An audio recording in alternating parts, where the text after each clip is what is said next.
In reality, I ain't lying. They both really for me. You really just want to, whoa. You like watching me anyway. Nah, you like to watch me. So we just go both watch each other. Yeah.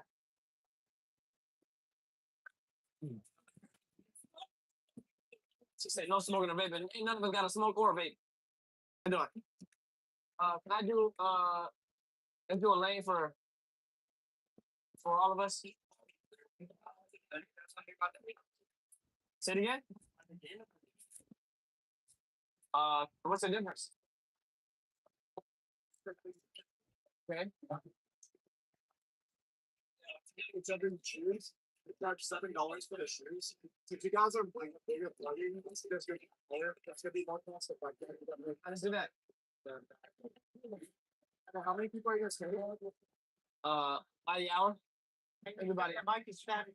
The mic is static. I just bought these, bro. Yeah, bro. I just bought these for y'all to hear me though, right? You know, bitch ass nigga, y'all can hear me though, right? Oh, ass nigga, yeah, that's about the hour. How many people is it total? I can find six. Six. We good? We good? Well, I feel like it's not good though, gang. Can we get a lane down this road with a people at? I mean, speaking of kind of going where it's no, we're right now. Where's Eddie? Yeah.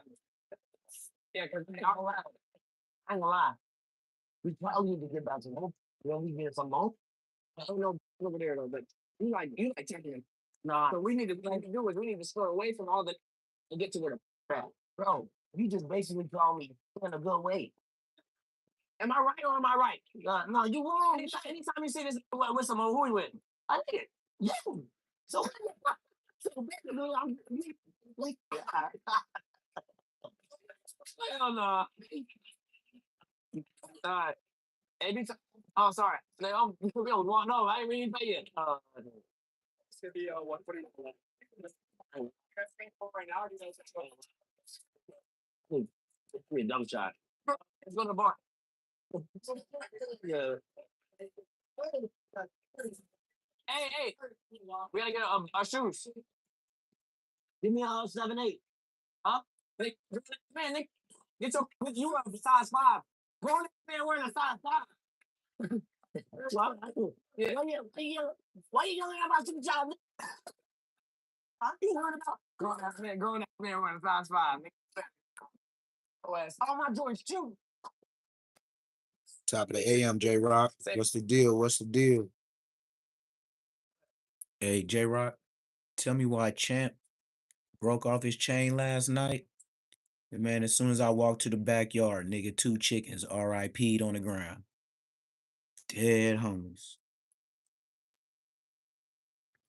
And then when I called the dog up to the 3rd floor, this nigga got another chicken in his mouth. I told him to drop him. The chicken got out and started running on bloods. I think I think Champ broke the leash last night and RIP 3 of my chickens. I can't even find none. I went to the chicken, ain't nothing but 2 of them in there. Yeah, blood broke off that chain and shit, blood. It was 2 chickens in the coop, but they was all the way at the top. The door was halfway open. I walked down, to look for where Champ at, and this nigga run up to me with a white chicken in his mouth. I told Blood drop it. He didn't want to listen to me. I picked up a stick. He dropped it immediately. The chicken ran all the way under my house. You know how it be small up in there. And yeah, Champ. And then so I'm telling Champ to go home. On the dead homies, nigga. I'm walking down the little walkway because your feet, once you walk certain areas, just make a pathway. Man, this nigga got one of my little niggas RIP. I go ahead, walk a couple of yeah. Nah, it ain't yeah, but it ain't no training no dog with no nah. It's like he had to grow up with him type shit. Now, mind you, when I want Champ to make all of the chickens and ducks go home, he do that. But if I'm not there, he'll go overboard. You see what I'm saying? Like you could train him, but you gotta be there. You see what I mean? That's like when you go shoot a duck or, you go shooting some wild game or something, your dog grab it and come back to you.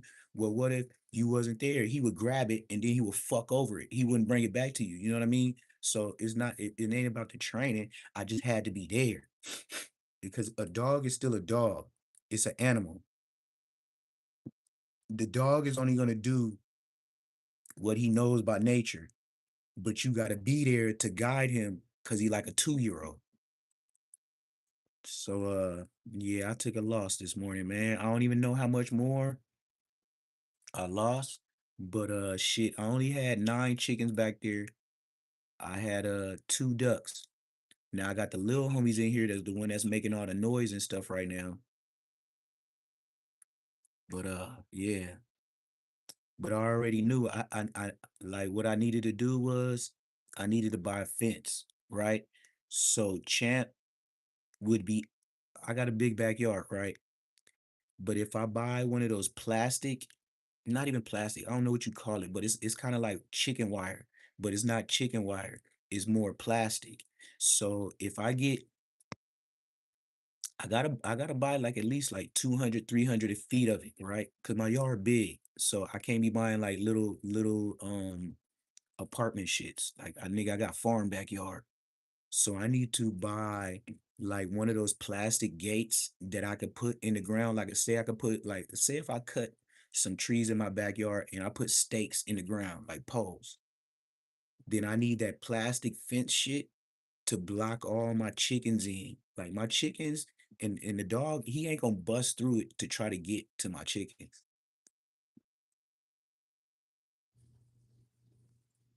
So yeah, I just need a blocker.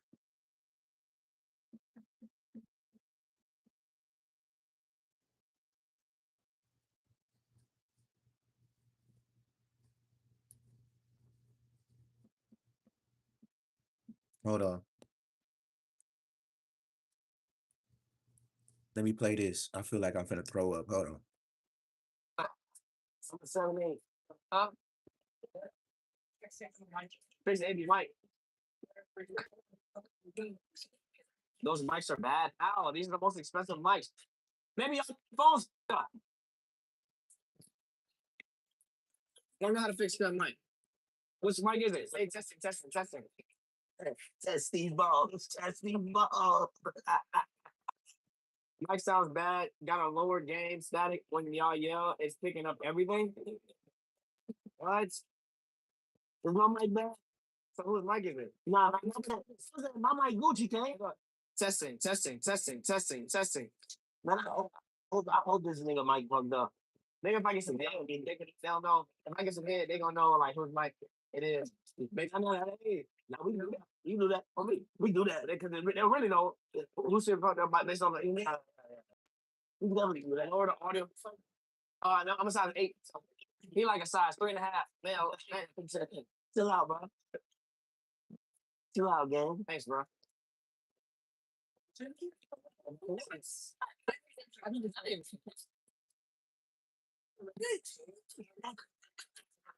Hey, and we this way.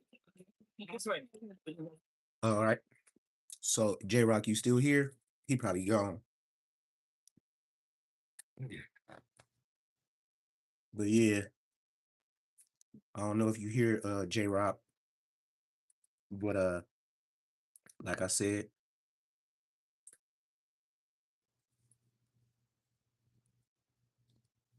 hold on, y'all.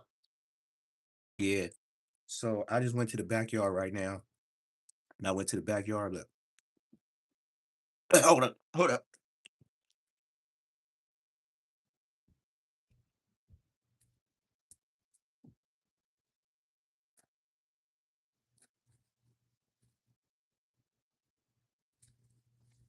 All right.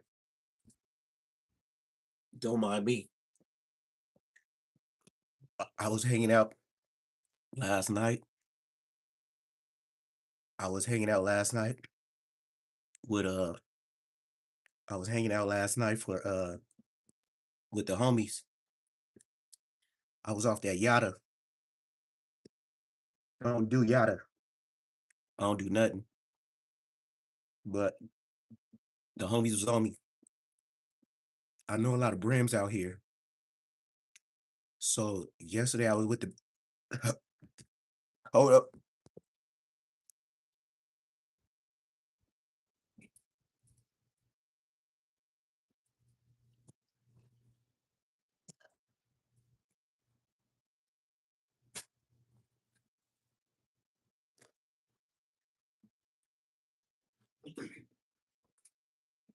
So yesterday I was with the brims and I probably did like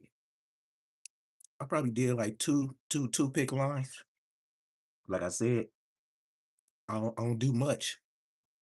So they give me two little lines yesterday, right? I pulled up to the car wash that I used to own, right?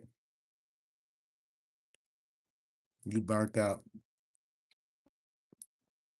So they gave me oh yeah, heaven's gift. You didn't even hear the story. Champ RIP some chickens. So look, so that's why I was telling J Rock when I went to the bathroom these two, three times, like I just woke up. I'm so 100. I don't care about telling on myself, nigga. I ain't no dope fiend.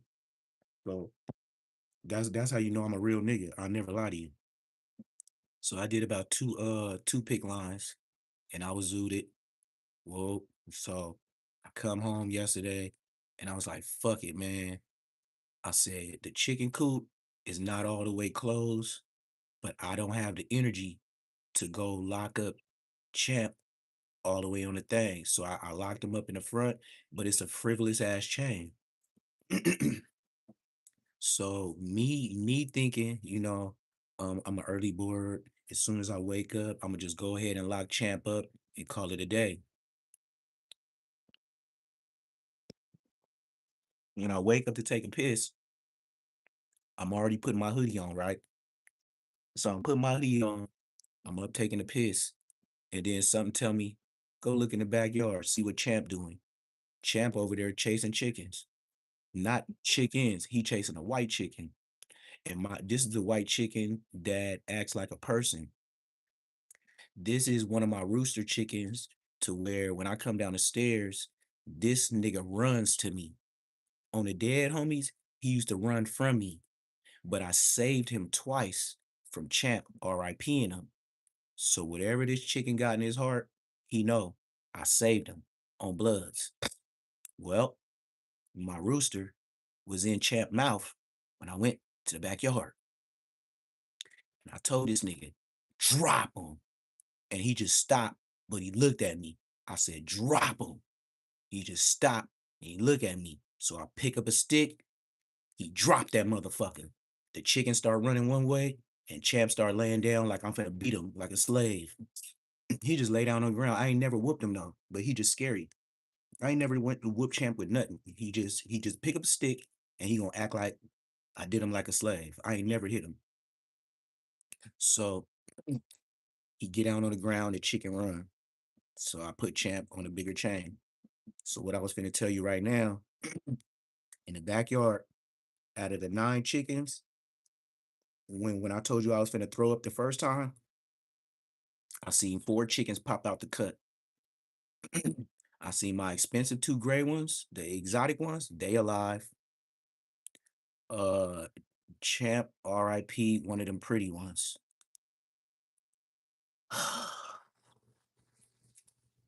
But you know what? You gotta take a loss to be a boss, right? I don't know. So he RIP one when I'm walking about back in the yard. The ducks is not worried about Champ, but they not by the chicken coop because I think they know he RIP somebody. So I found 2 chickens. I had 9. Whatever makes 19. So that means I got 10 baby chickens up in here. I got 2 more ducks. I got 3 turkeys. Yeah, that's how I feel. You know what I mean? That's how I feel because look, it's funny you said that, Rock, because I was thinking the same thing. I said, look, what would be the chances of, you know how I tell y'all, I don't know if I told y'all, maybe I told the neighborhood at about 2:40 to 4:30 every morning. Champ barks out of this world. All that. Now, mind you, I live in the country. Yeah, it's a little setback, but I didn't have to at this point right now. Okay, put it like this. I'll be honest. With what I pay with rent, I mean not rent, the two mortgages and everything, I be kind of bent. Now, YouTube don't make me a check. Let's get that clear right there. YouTube gas money. I'll keep it 100. YouTube gas money. That's just what it is, gang. Um, what I'm showing y'all, it's a bigger life. Like y'all be like, oh yeah, he got the animals and stuff like that. You know how much they food costs? You know how much chicken, duck, and turkey food costs? By the 50-pound bags. Do you know my chickens, ducks, and turkeys blow through a 50-pound bag before Champ will? Just think about that. If I bought at the beginning or the end of last month, I bought a 50-pound bag of dog food and I bought a 50-pound bag of chicken, duck, and turkey food. Do you know I'm damn near on E and Champ still got a whole lot of food left?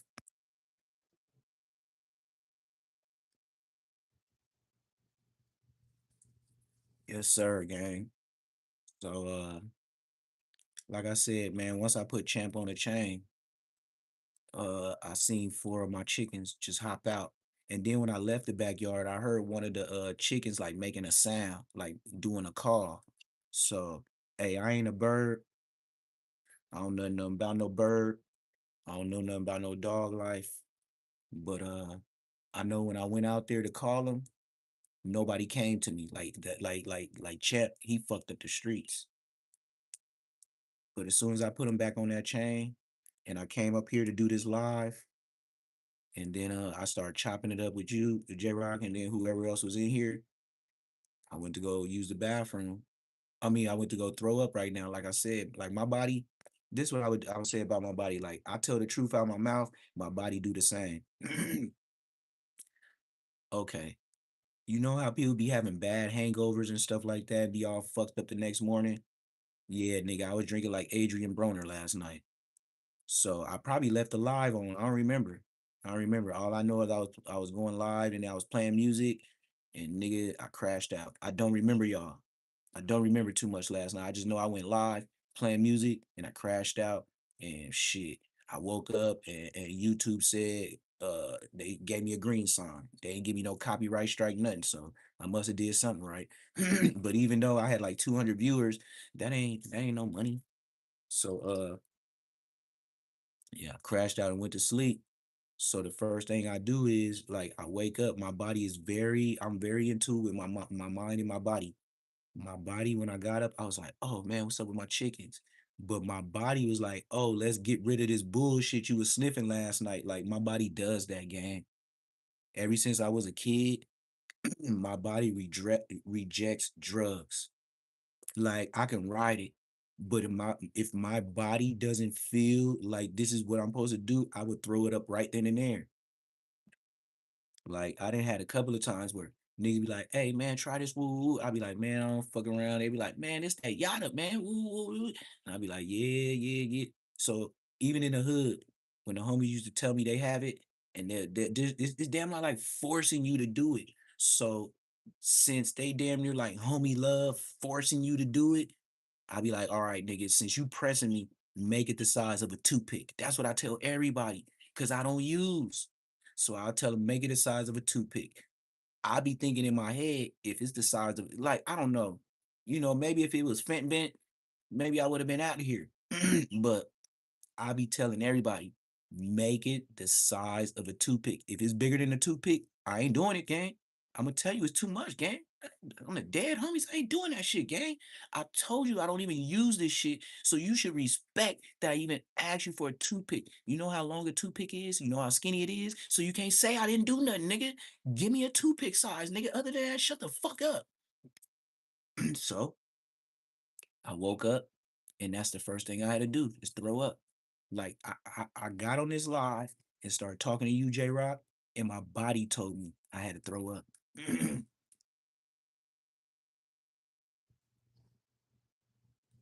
Yep. So, you know, but we'll see though. Like I said, man, out of the nine, hey, you know what's so creepy though, too? I've been thinking about this chicken business and all that. I was like, damn, man, I ain't never just RIP one of my chickens, stuck them in that hot water, prepared them like how we eat every day. I was like, damn, what if I'm scary?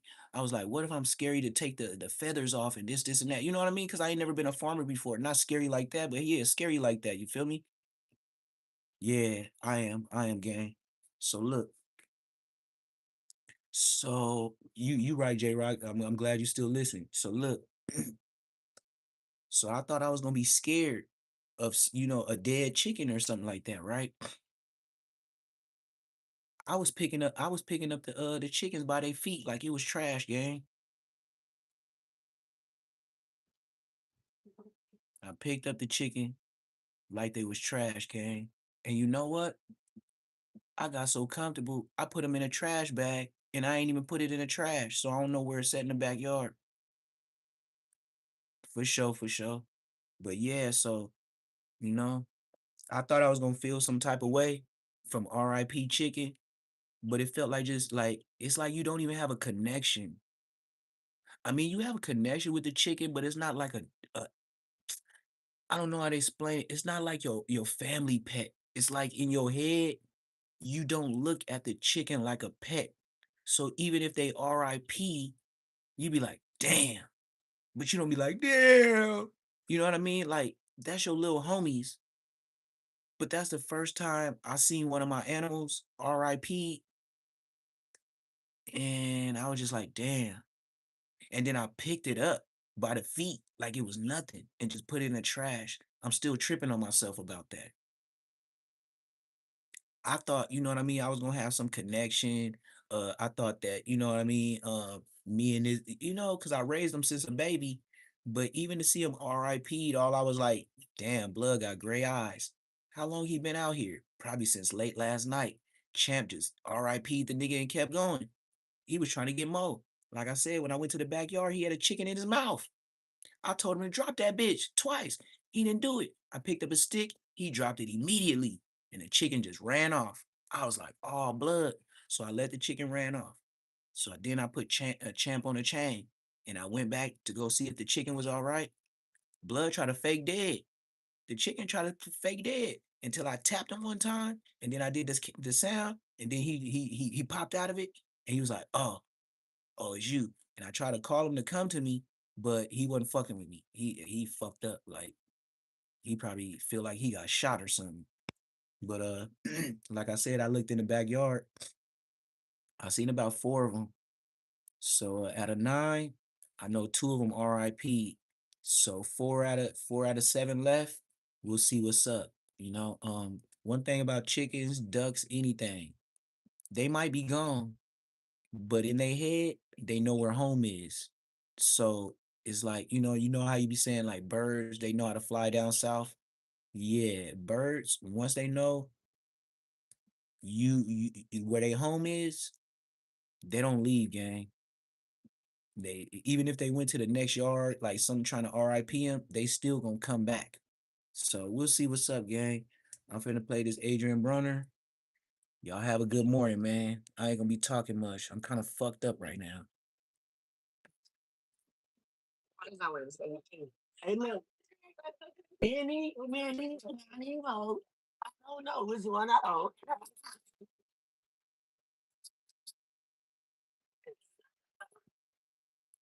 What do you want? What? Hey, chat. After today, after today, we gonna step up the production. Today was super last minute. Everything got canceled today. Rampage old ass got tired. Went to got tired. The nigga ate too much and got tired. It was like so. Me and Rampage was sleep right. Sleep out me after this. Sleep out there. Goof fed. Oh yeah, and I don't know. The vocab.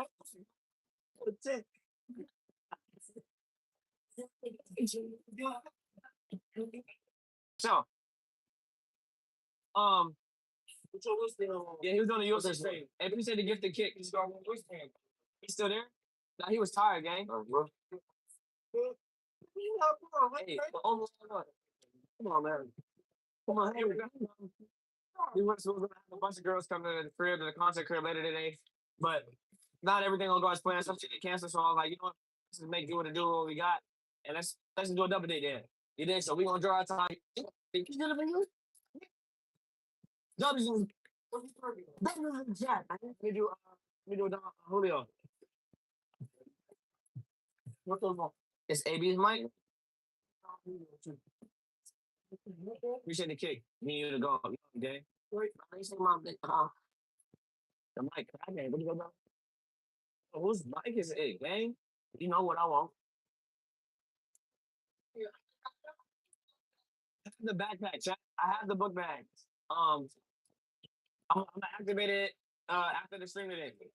I don't know how long the stream will be tonight, but we're gonna activate it. Okay. Let me do a shot. Or whatever.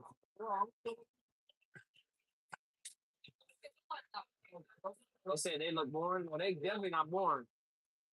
They asked them why they get some drinks. They asked them why can't they give me subs? Because you don't have your Stripe set up. Set up your Stripe up.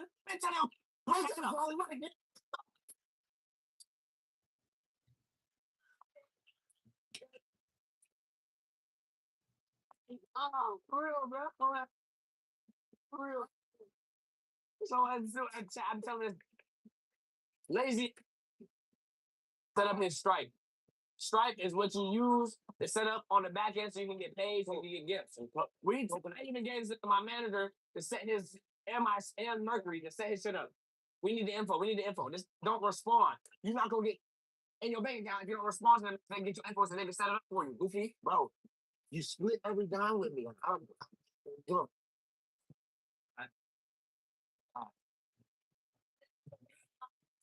Nice place. How you mad, mate? We gonna go. Hey, we gonna start. Oh, it's all right, eh? Hey, I ain't gonna lie though, bro. Yeah. For that, huh? Nah, that was just some of your work. So,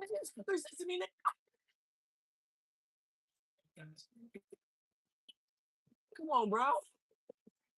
I thought they had somebody back in your band, huh? Huh? He's not filming you. He's not. He's filming us. Are you the man? Who's above you though? You got hired by somebody. Let me talk to them. Yeah, let me talk to the boss. You definitely ain't no boss. Oh, shoot, you're in the bowling alley. Yeah. Go put my hands up.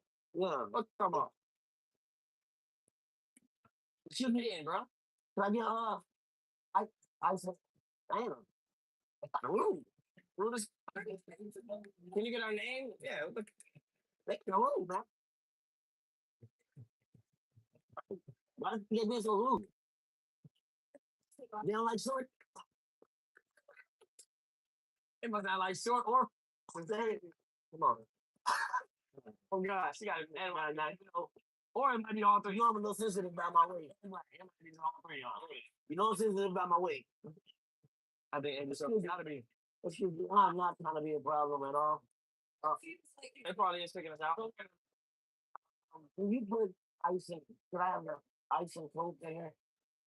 Please. I want to ice and coke, please. Listen. Thank you so much. I didn't even get. I didn't go and think. Listen. This is our discipline. You listen to me. We got short man syndrome. I got short man syndrome. He got short man syndrome, and sometimes he get mad, and he just got diagnosed with a brain, something wrong with his brain. So he just not quiet down. Doesn't know. But You know. Hey, I told him about your brain disorder you have, so that's why you just be yelling sometimes. Told him. Fast, nigga. You know why I'm excited for bottomless apps for $9.99? Why, Hank? Finally have a reason to wear my bottomless chaps. Whoa! You've been squatting. You've been doing squats. Yes, I have been. Thank you. Bottomless apps for $9.99. Meet Wegovy pill, the first FDA-approved GLP-1 weight loss pill.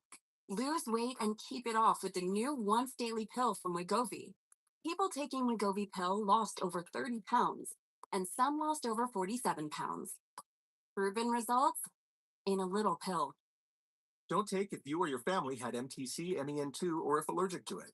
Tell your provider if you plan to have surgery or a procedure, are breastfeeding, pregnant, or plan to be. Stop taking and get medical help right away if you get a lump or swelling in your neck, severe stomach pain, or a serious allergic reaction. Serious side effects may include pancreas inflammation and gallbladder or severe stomach problems. Wegovy may cause low blood sugar in people with diabetes, especially if you take medicines for it. Call your prescriber if you experience vision changes or heart racing at rest. Side effects of nausea, vomiting, and diarrhea can lead to dehydration, which may cause kidney problems. With Wegovy, you can live lighter with less weight. Get started for a lower price. Ask your prescriber about Wegovy pill today.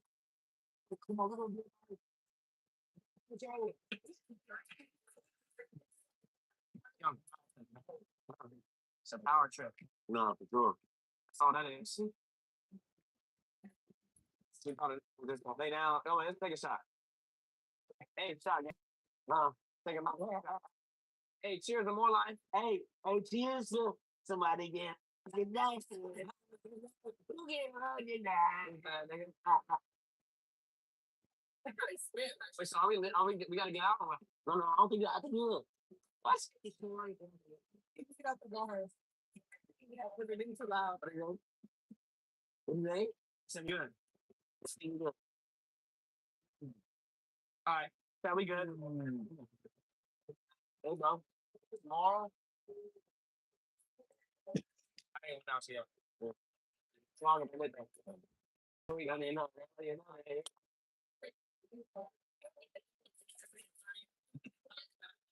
double shots all night.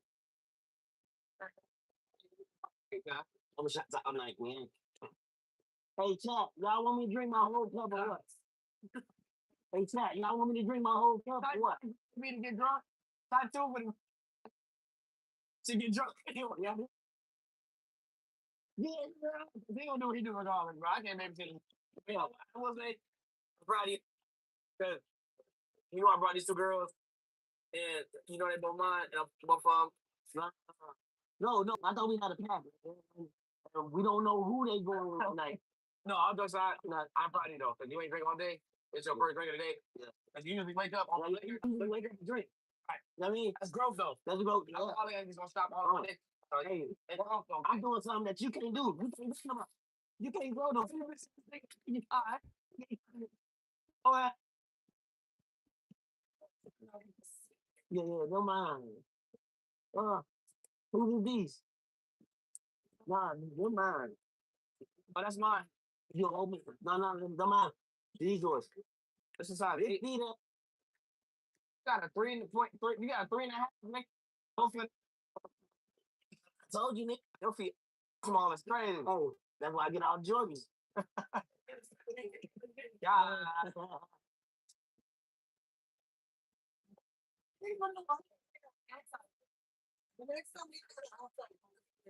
Just say we're Rampage.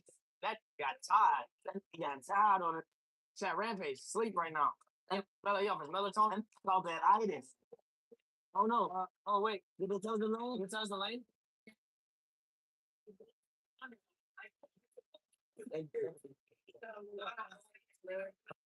Excuse me, bro. What lane are we at? Nice to meet you too. Hey, Jordan. We got 23. Yeah, he's gonna lie. I'm about to be the biggest. He's sleeping around. See the biggest streamer in the world. Hey, wake up. What me gonna say? Get up.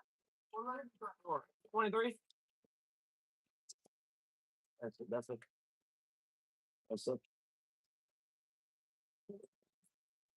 All right. Ain't about to snap. Who y'all think gonna win though? Real question. Me or AB?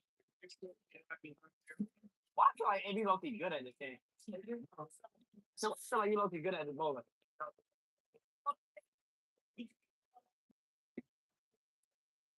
Yeah, I'm good at everything I do, bro. Oh look, I'm special at everything I do. I don't know why God gave me all the power, but He did. I ain't average at nothing. He said, "What? Can I see your what? Come on, bro. You locked in. You locked in. Look, ball. You just got it. Look. You gotta be neutral. You can't show one more attention than you show the other. Because you don't know who going with who. You know what I'm saying? Come on, man. You trying to hog the business, bro. Yeah. Oh, wait. How we do that? Oh, I'm thinking about a plug. Wait, how I go back? Everything about you. I mean, dead serious. Everything. Okay, name it. How I go back, huh? Your body. To tell you a smart girl. I love everything about the bowlers. For real, I never like no. What you do? Trying to go like that nigga stupid. Oh, I'm not delusional. No, I want you to be delusional, but you be delusional. He said, I'm not delusional. Grand Rising, man, top of the AM. She said, I'm not delusional.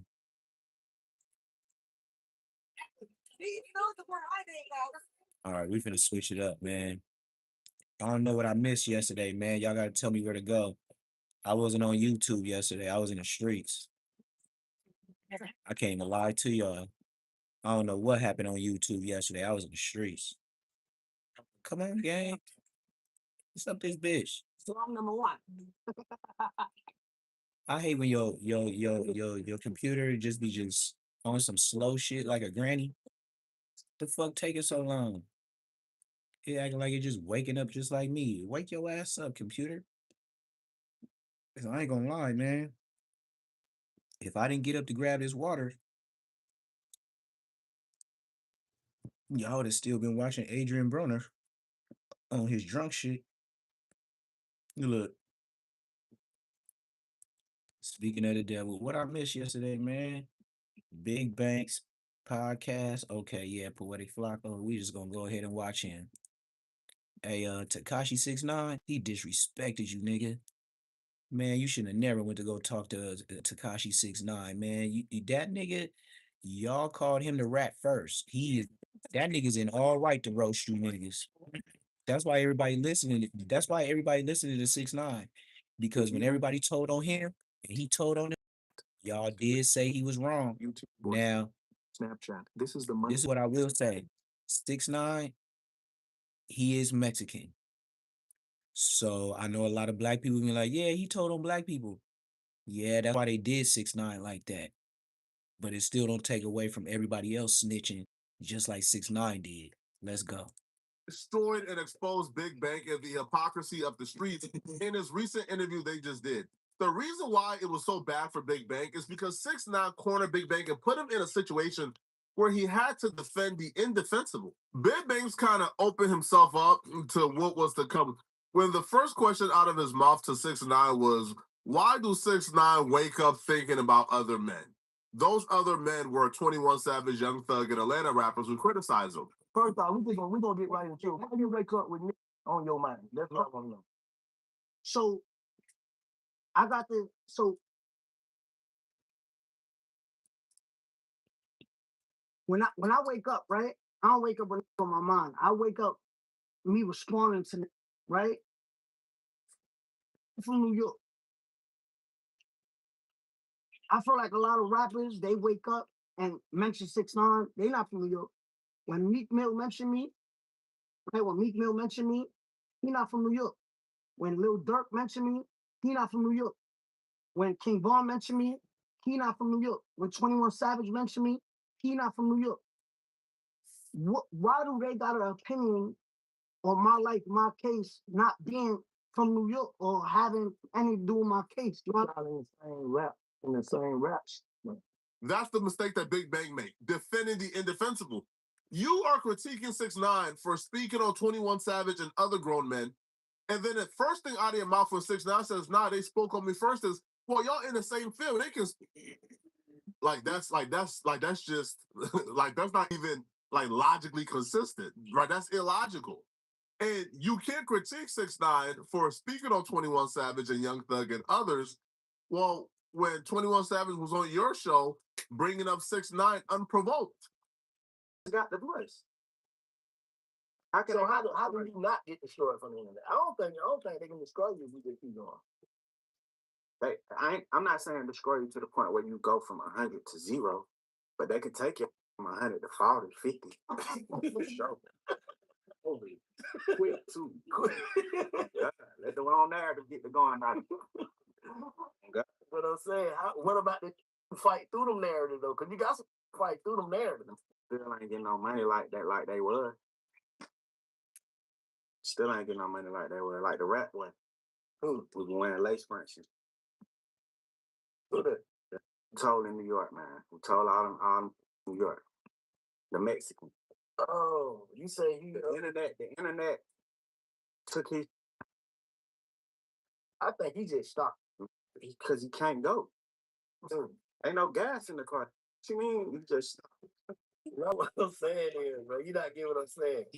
What I'm saying was, like, bro, certain happens, and maybe it took a toll of you. Like Kanye, right? Let's say Kanye for example. They've been trying to tear him down for forever. When Buddy did what he did, I think he was the first snitch that like went viral. Bro, they be trying to be funny. I'm talking about, no, nigga, I'm talking about as an artist, bro. I'm talking about as an artist, as a lit rapper. He was the first rapper that in the internet era snitched, bro. And it was public as he got out, he tried to still act like I snitched, so what? I'll kill everybody still. Like, man, shut up. and down.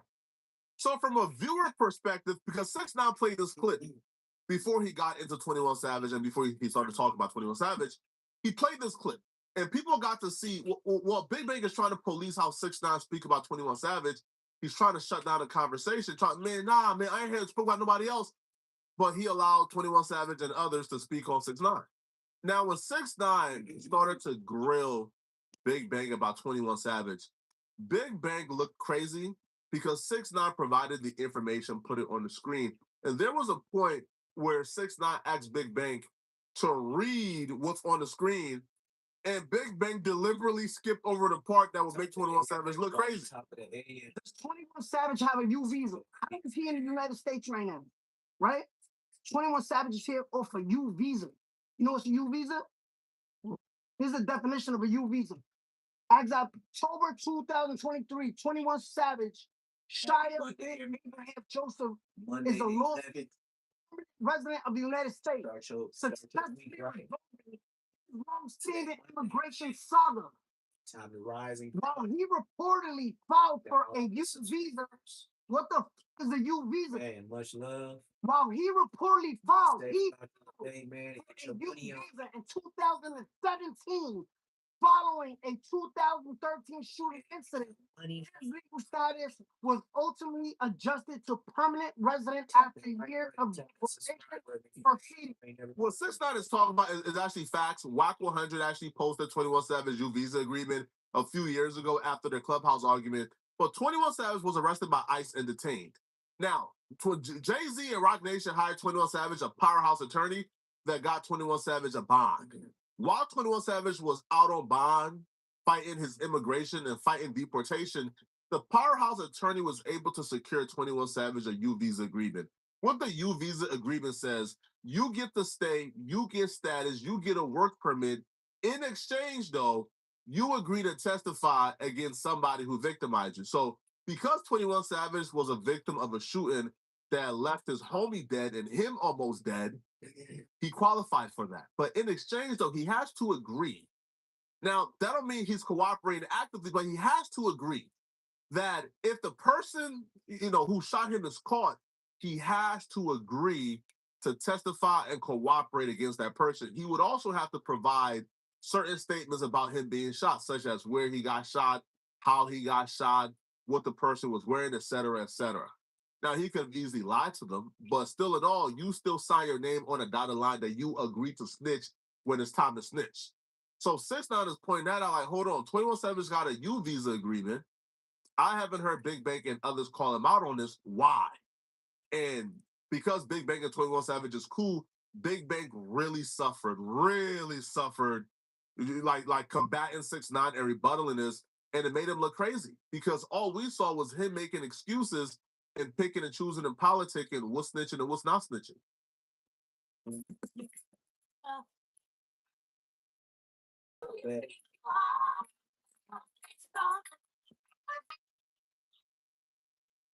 What is the U visa? What a U visa is? Bro, no. Hold on. No, let's just see what a U visa is. What is a U visa? A U visa is a U.S. immigration benefit for non-citizen victims. Keyword, victims. See, man, bro. Hold on, bro. I know, hold on. Immigration for a non-citizen victim of a certain crimes who have suffered substantial mental or physical abuse and are helpful to law enforcement in investigation or prosecution of that criminal activity. This is a fact, though. But what they got to do with anything? I'm saying, what are you saying? What's the point, though? What's the point you making? You saying he was a victim? I mean, a lot of people be victims. No, if you get shot, that's a victim. Okay. But when they get shot, being in the street, that's a victim. What are you talking about? All right, cool. You can only get a U visa, right? This is the definition. Let's slow it down, Bing.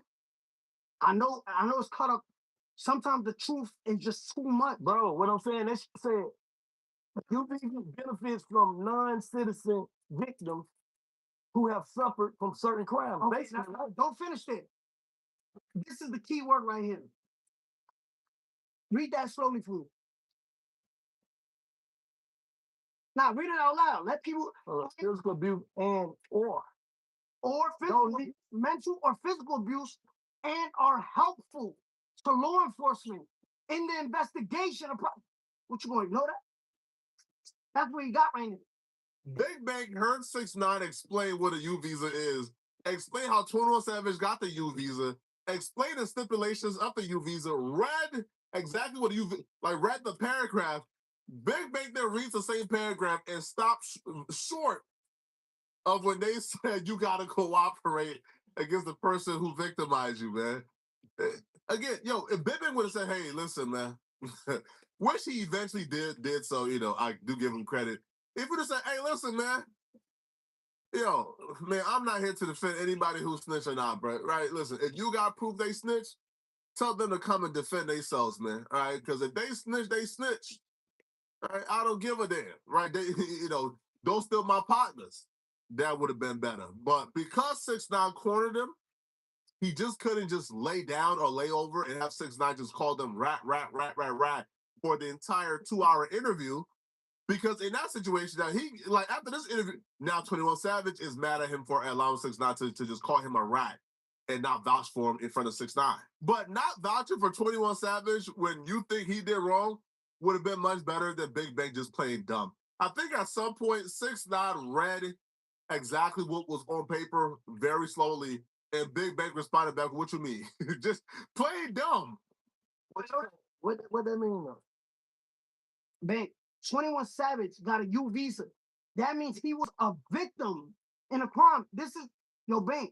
This is like this is what I'm trying to say. So when you come at me calling me the Mexican, the lace run, now shut it down. Yo, homie, every action has a reaction, right? So now you're gonna make me think. Really don't mean that don't mean nothing. That don't mean. So that's the only way you saying that's the only way you get a visa. It did. Look, let's go down here, right? Cause let's look down. Like you can't even talk about these. Bro, I don't want to. I'm trying to ask you a question. Nah, but I know, but listen to me. I know it's hard to believe. I know it's like tough. I know it's like damn. Like I don't want now looking into this. 21 Savage here on a U visa. That means he was a victim of a crime and is helping. Look, I'm not making this up. I'm saying you don't say it. This Come on, plenty of time. So what? Now he mentioned me first on your podcast. I said, yo, I ain't never heard Big Bang stutter a day in my life, bro. Big Bang is articulate. Big Bang is a very smart and intelligent brother.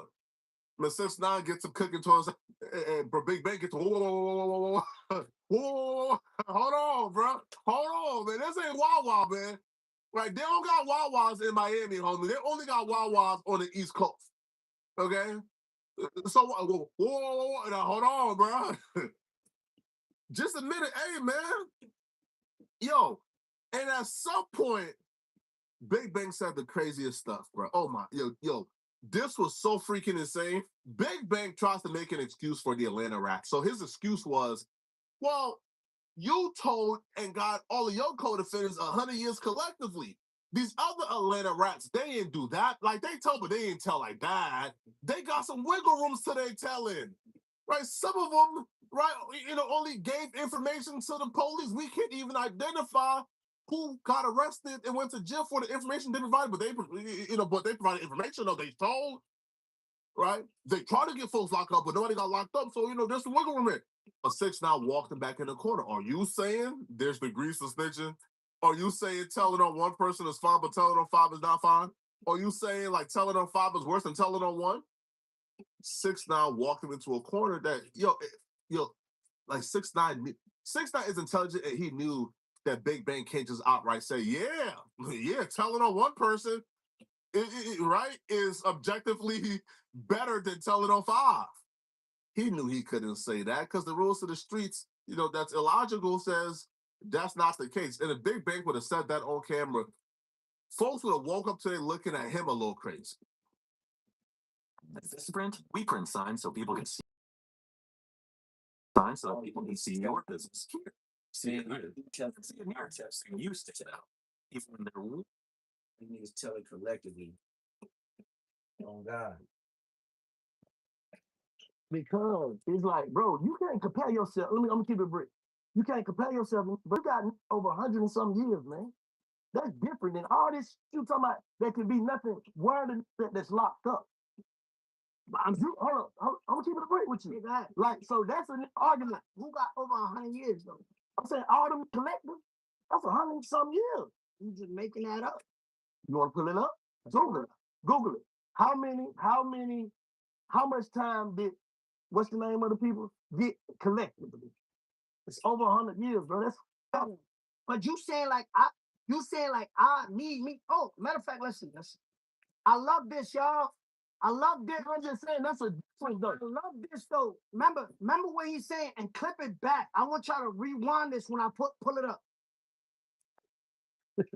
Watch it. But is that different though? You trying to compare yourself to niggas who got basically wiggle room. You know what I'm saying? It's different. It's different out here. You walking down the street, right? If you walking down the street, No, you gotta type it. the street, Let me type it.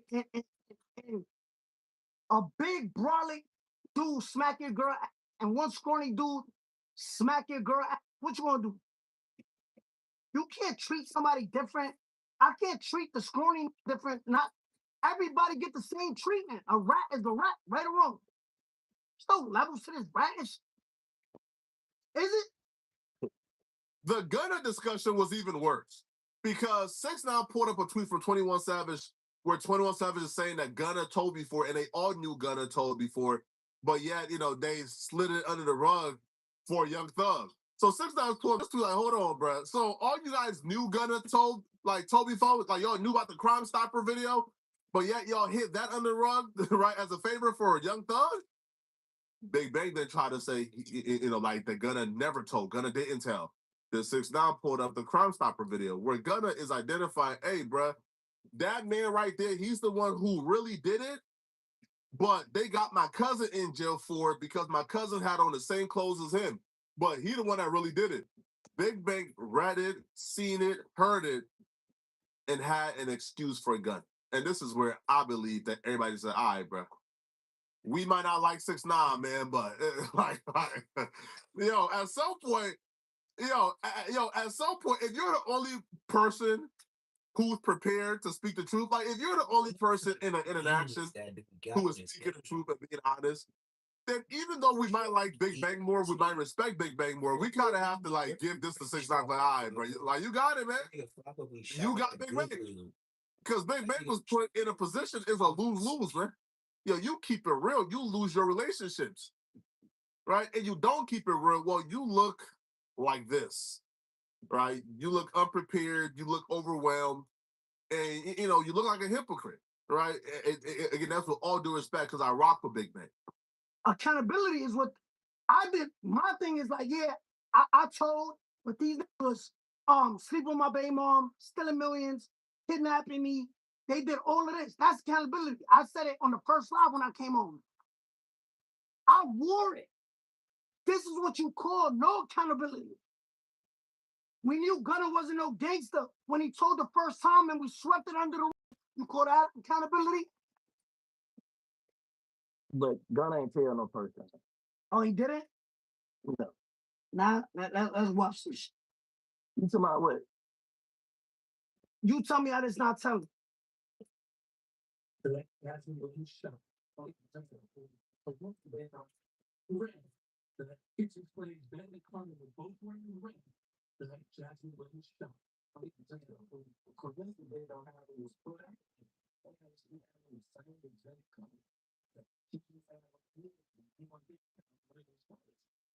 Let police do their job. Hold up, hold. You ask me a question.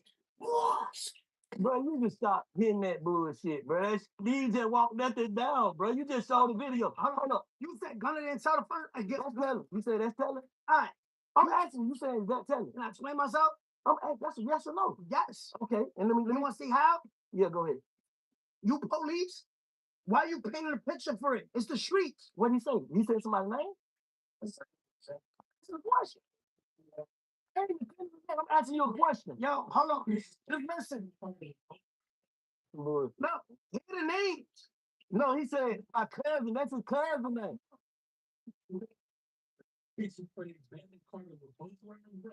Ben and Carter were both wearing red. No, they ain't name what he said.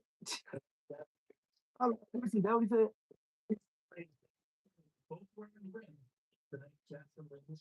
You ain't heard He it. said what? The police said it. God ain't say that. Oh man, yo, I love the John It's in real time. I ain't asking the questions, my nigga. I didn't defend no nigga, bro. Whoever wrong, they wrong. He didn't say that, though.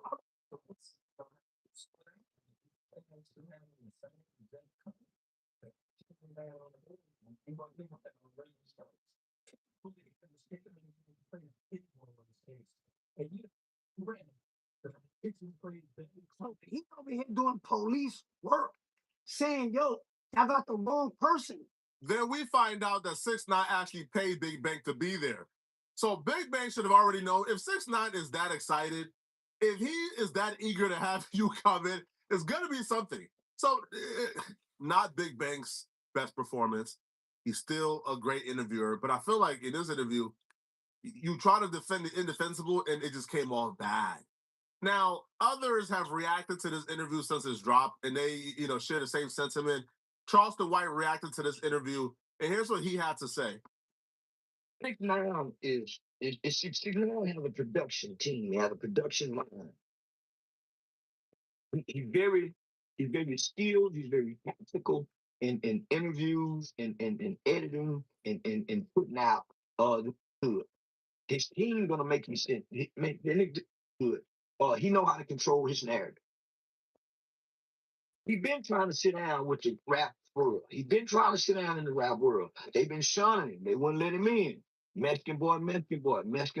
But you gotta think, homie, the Mexican boy came and played for the fullest.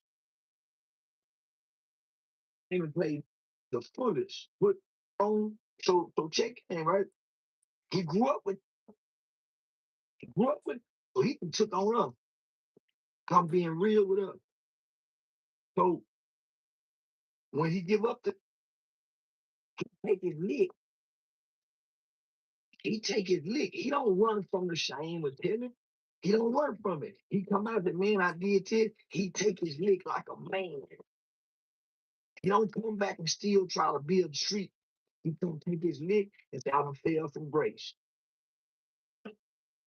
Nobody in the hip hop world embraces. They were trying to spit on him because nobody been called snitching yet. The Woody tapes ain't came out yet. None of that. But we real, when have the Mexican ever been wrong for telling on them? Because when the Mexican go to the feds, the Mexican cartel, the Mexican plug, all of them tell on one another. So let me bring you back to America. The Mexican plug, the Mexican that always tell on me, give up the mayates. So when they go to the feds and they get with they Mexican people and they show their paperwork and they gave up the mayate, they don't get a snitch label. They say don't get a snitch label for giving up the mayate. They didn't give up a vato, man. They didn't give up a vato, man. They gave up the mayates. The mayates was stupid for letting the vato in with the mayates because the vato don't let the mayates in with them. So yeah. The Mexican been giving up the mayate. So he didn't break no codes in his world. All he ever wanted was to come sit down and let's talk about facts. Why he keeps saying I walk down. Y'all wouldn't never let him bring the facts to y'all media platform. Or if y'all did, y'all tried to shame him, y'all tried to ridicule, y'all moved the goalpost for other people. So I remember telling Banks a year ago, say Banks, you either street or go do journalism. You can't be a journalist media through street rules and privileges. He said, man, I'm not in the street, but I'm saying Banks, you still got the residue because some of the codes you still honor. 6ix9ine cooked them. But I do disagree with people saying that Banks can't. Banks can still have his code and his honor and still be big in media. Like he could still say, I'm from the streets. I'm not gonna snitch. Right? Those are my codes. I'm not about to impose my codes on other people. Like he can, he can say that he don't gotta compromise like his morals and principles for this media stuff. He could have a strict line between I'm not gonna snitch, I won't snitch. That's just me though, while still not imposing his standards on other people. I don't see like Big Bank imposing his standards on other people. For Gucci Mane told Big Bank said, man, Gucci Mane is still my brother, man. Right? Like straight up. Now, Whack 100 also tapped in and also spoke. And Whack 100 called out, like the culture, because when Whack 100 sat down with 6ix9ine, it was right after 6ix9ine told and got released from prison. And street dudes gave Whack 100 a hard time for sitting down with 6ix9ine. They looked at it as Whack 100 condoning and co-signing, like the snitching. Well, Whack is saying, hold on, why y'all not giving Big Bank the exact same backlash and pressure y'all gave me for sitting down with 6ix9ine, which is also a very fair point. Jones, making mealtime better since 1889.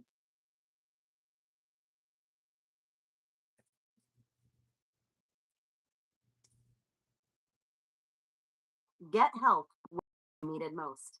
Microsoft 365 Co. Commercial out the game.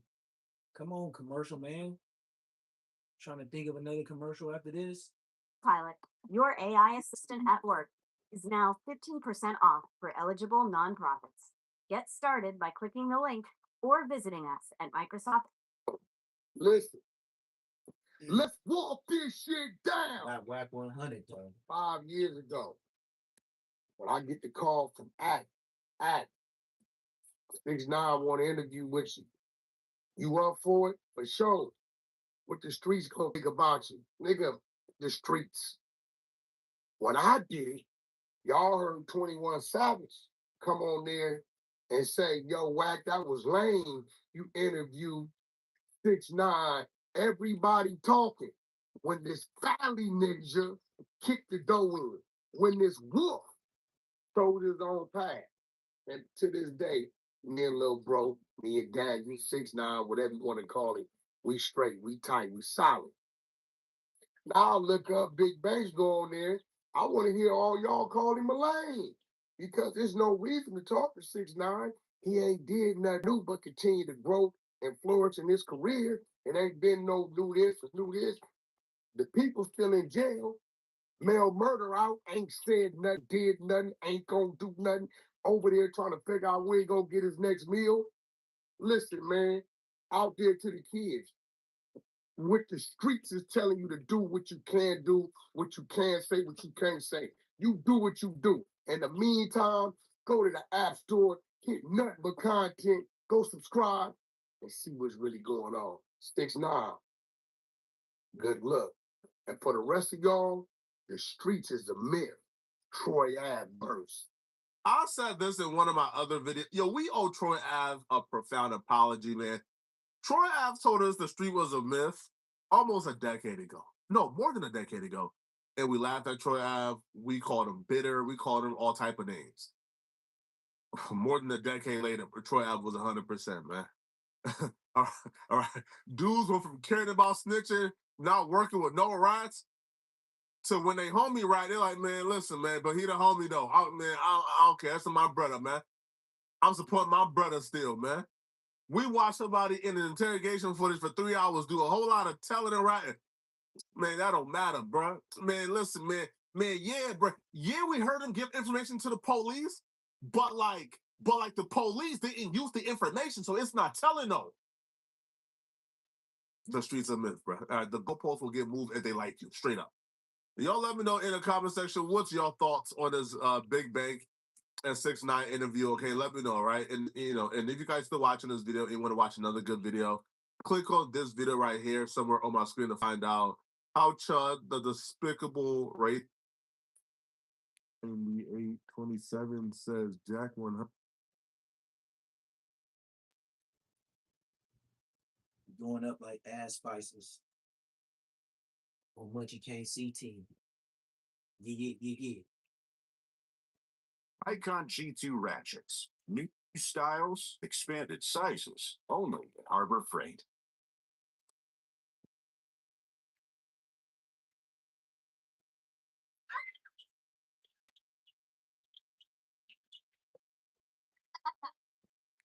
Man, I might be hitting this skip button all morning. God damn.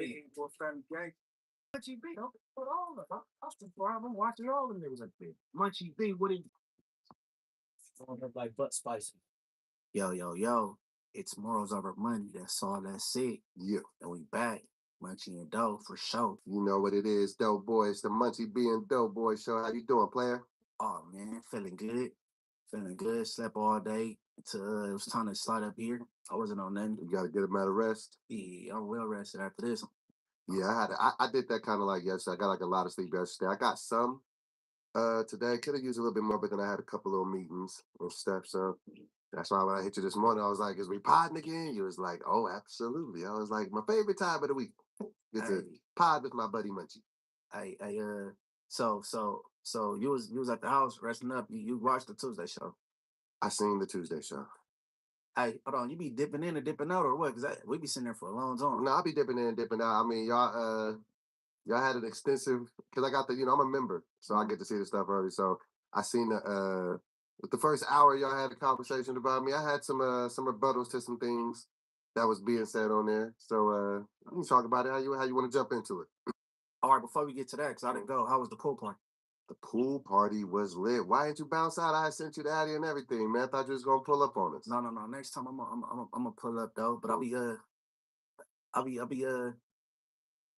Hey, look. I'm trying to keep shit professional, right? Because you know what I'm saying, that when you get to dealing with people outside of work, you know what I'm saying, people get a little bit more comfortable with Too you. comfortable. And then it wouldn't happen with me, but let's just say stuff don't go your way.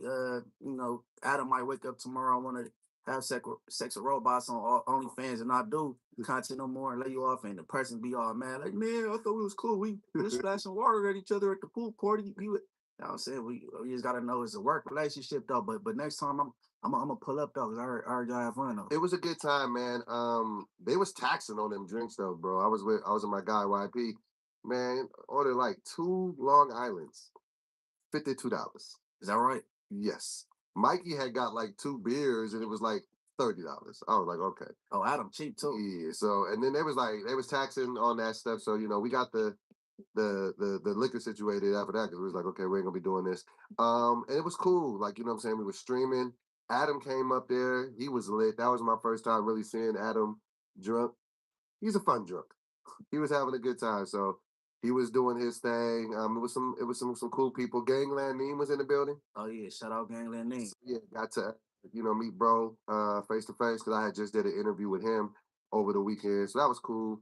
To meet him. Me and Spody had a little makeshift face off, so this me and Spody thing is growing some legs. A makeshift face off is funny. Yeah, so we was up in there and it was a good little time, man. Everybody had fun, and then afterwards, a handful of us went over to the No Jumper office, and we were just chilling. We did like a podcast. Everybody was drinking, having a good time. So overall, it was fun. I agree with you what you say though. There is a fine line that you have to draw because you don't want to be too friendly with your coworkers sometimes because it could just make things awkward. But I think there is something healthy to like team building and kind of like being able to hang out a little bit outside of work as long as it's like don't get too crazy. So I hear what you're saying with the still keeping that line between it, but I do feel like it's good to just bond a little bit because we work together so much. So it's cool to just kind of see everybody outside with their hair down a little bit and just having fun. Yeah, no, I don't see nothing wrong with it. Just as long as you gotta know how to approach certain. You know what I'm saying? Right. Yeah, Yeah. Sometimes you gotta like that. But it was a cool event. I think it's Are you excited about the live No Jumper podcast that's coming Oh up? yeah, no. I think that's gonna be one of the bigger ones. I think they had two before. Yeah, I think it's gonna be one of the bigger ones. It's gonna be fun. I'm there for sure, for sure. Oh yeah, I'm gonna definitely be there. I might try to holler at Adam. I'm trying to get him to let me host it, but even if you don't let me host it, I think I might do some stand up for the people, man, just so I can show these people I got some jokes. I'm funny because that'd be one of my critiques too. They're like, he's the comedian. Why ain't he ever saying nothing funny? But I just be like, I'm podcasting. And you can't just be trying to force jokes into regular conversation. Just got to happen. I think you hosting is a good idea because that first 24-hour stream, Mm-hmm. it was lit. So like if we could bring that energy, 5 show plus you know what I'm saying, we got a little guests come out and all that, it's gonna be lit. Yeah, I think it's definitely gonna be fun, and I think it's just cool. Like what I'm saying, like the overall direction, of where No Jumper is going. Like what I'm saying, doing live events, getting out there, because I think it's a cool thing for the fans to be able to interact with us, because they watch us, and so then when they see us in person, they come up, dap it up, get a picture. I think it's a cool experience for them as well. All right. Because we gonna run through a series of things, right? Yes. And I don't know where you're starting because so when you said the comedian thing, right? Mm-hmm. Okay. Because all right, in my opinion, with comedians, I don't like the comedic climate these days because they put too many limits on them. Facts. They try to cancel comedians and all that. I think it should be no limit. Mm-hmm. I mean, if you're in the audience, say I'm in the audience and they shooting blind jokes, trying to cancel somebody, that's crazy. You know what I'm saying? They gonna talk alopecia. Is that what you call it? Alopecia, the shit with Jada Pinkett. Yeah. I ain't mad at Will Smith slapping him, but as long as you ain't trying to cancel him, can't cancel him for it. You know? Hold on. We gotta have this conversation. So what do you mean you're not mad at him for slapping him? Will Smith, hey, look. Imagine being able to build an app with your name on it just by thinking about it. Meet Base 44, a complete AI creation. Describe what you want. Guess what I'm saying?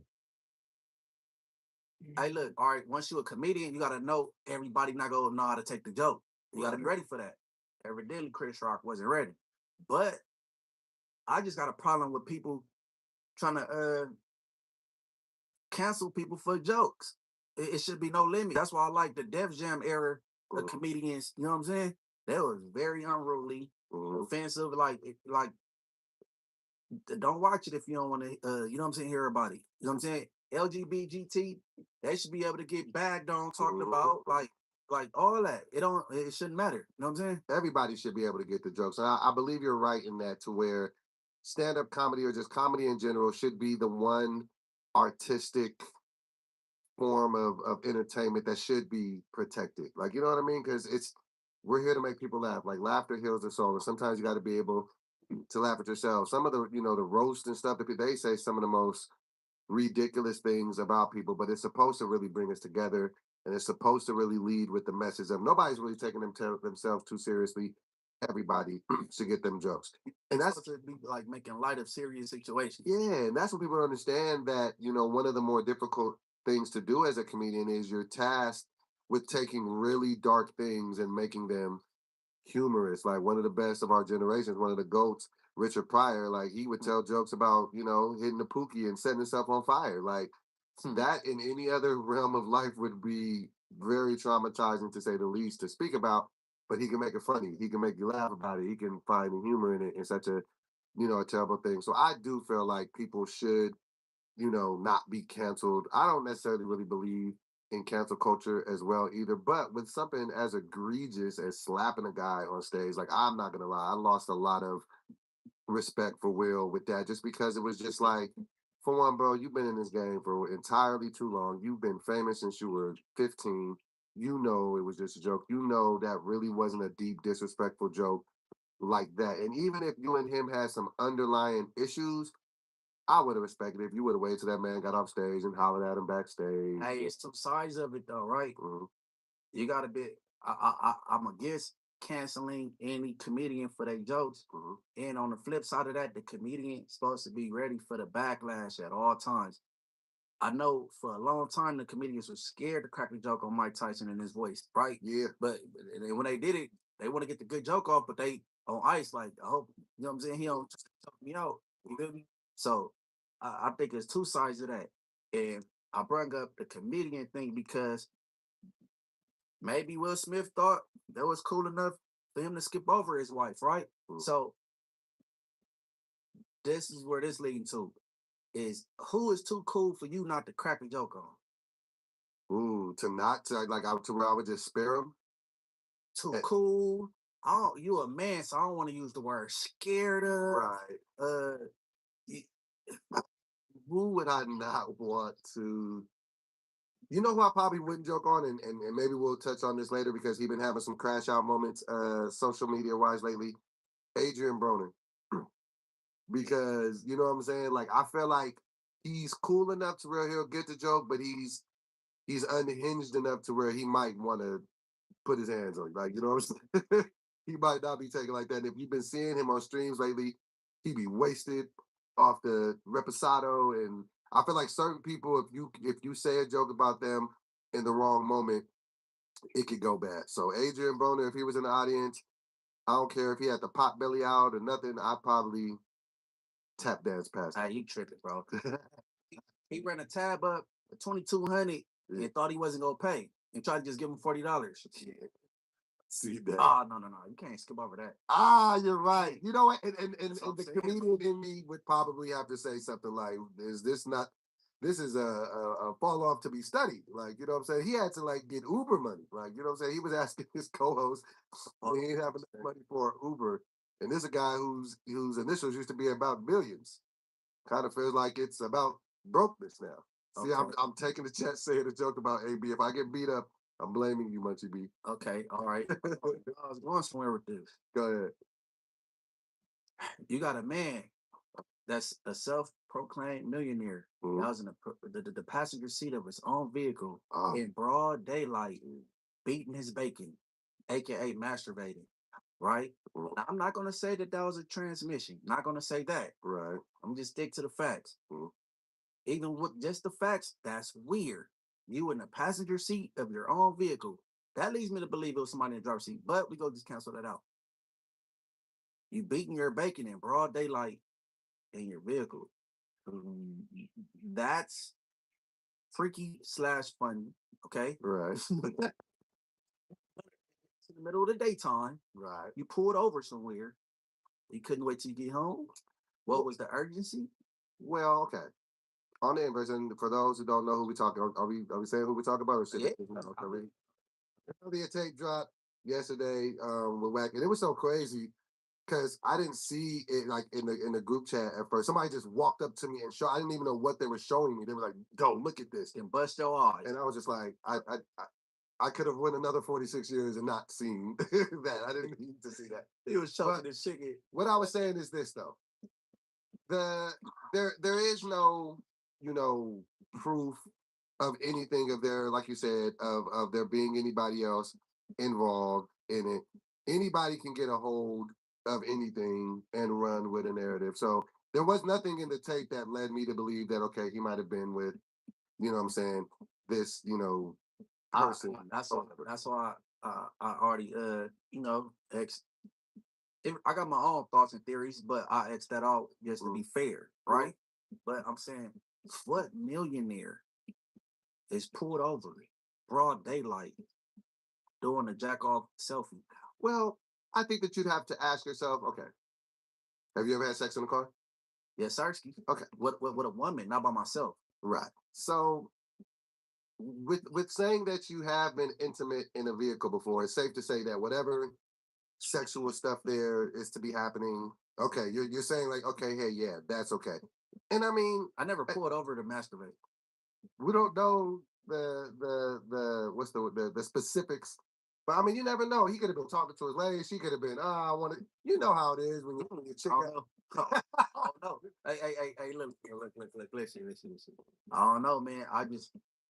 I expect quote unquote millionaires to move different. You feel me? With class and pave. You feel me? Like that's crazy. I gotta hear what he says in response to it. I don't know that he's made a public, reply to it. Well, Adam asked him, hey, they saying you was with a transmission, and then he said, well, they said you was a pedophile. He said, well, that's not true. He said, I don't believe it's true. Yeah. So why you asking me about? Hey, look, bro, this answer except like, man, look, it was a long drive to Vegas. I couldn't wait to get home. I said, man, I'm about to get my rocks off right now. I mean, give us something, because at this point you owe us an explanation. And I'm pretty sure he's gonna address. They shoot their show tomorrow. I'm pretty sure he's gonna say something about it. What I would say is this though. In the age, you try to normalize this shit is funny. I'm not trying to normalize it. I'm just saying normal pulling over in broad daylight beating your bacon. All I'm saying is this. In the age of cameras everywhere, like and this is how technology is. This is his camera. He did it to himself. No. What I'm saying is like iPhones and the such, like, what I'm saying? Like we all have FaceTime the chick before. We all done send some pictures. We all done send videos. We all done got videos. And then I feel like sometimes if it lands in the wrong hands, then whatever narrative can be that. For all we know, his girl could have, there could have been a million different things that would like Flacco being booty naked in front of the computer chair. Yeah. You know what I'm saying? He couldn't even wait to the brawly. If he gets to the content, he's a content junkie. Yeah. He's serious about his craft. And even on the flip side of that with him, he's sitting there thinking he's in the comfort and privacy of his own home. What, a prostitute? This was a prostitute. This has been confirmed that this is what this was? Yeah, Sersky. Yeah, this was a sex worker. So you was comfortable enough to get in your computer chair. I hope he threw that computer chair away. Don't get that away. Like, I got an extra chair. Leave that alone. Right? Don't put that out on recorder on the curb. Don't do that. Cause you didn't spray that shit down and then just throw it away. Throw it away. Okay. Have you confirmed for sure that this was, or is this just you putting extra sauce on it about this is a worker? No. This is a worker. I don't put no extras on. Look, I pride myself on not lying on people. Got it. Right? Although they lie on me, I ain't go, you know what I'm saying, fight that bullshit they do with you know what I'm saying? But that was for sure a sex worker. He self-admitted that he solicited prostitutes. He said that? Yeah, but I just said the one that he solicited, he gave the little lady $2,500. He said he don't pay that much. He said he gave some bitches from Inglewood $150 or some Popeyes or whatever. He admits to paying, you know what I'm saying? But he think it's a flex to pay for sex. You know what I'm saying? Right. To each his own. But however, back to being caught slipping butt ass naked. Right. Like, bro, people gotta be careful, bro. So you've never had a situation where you got caught slipping with a female and she maybe got some pictures or some videos of you that you wouldn't want the world to see?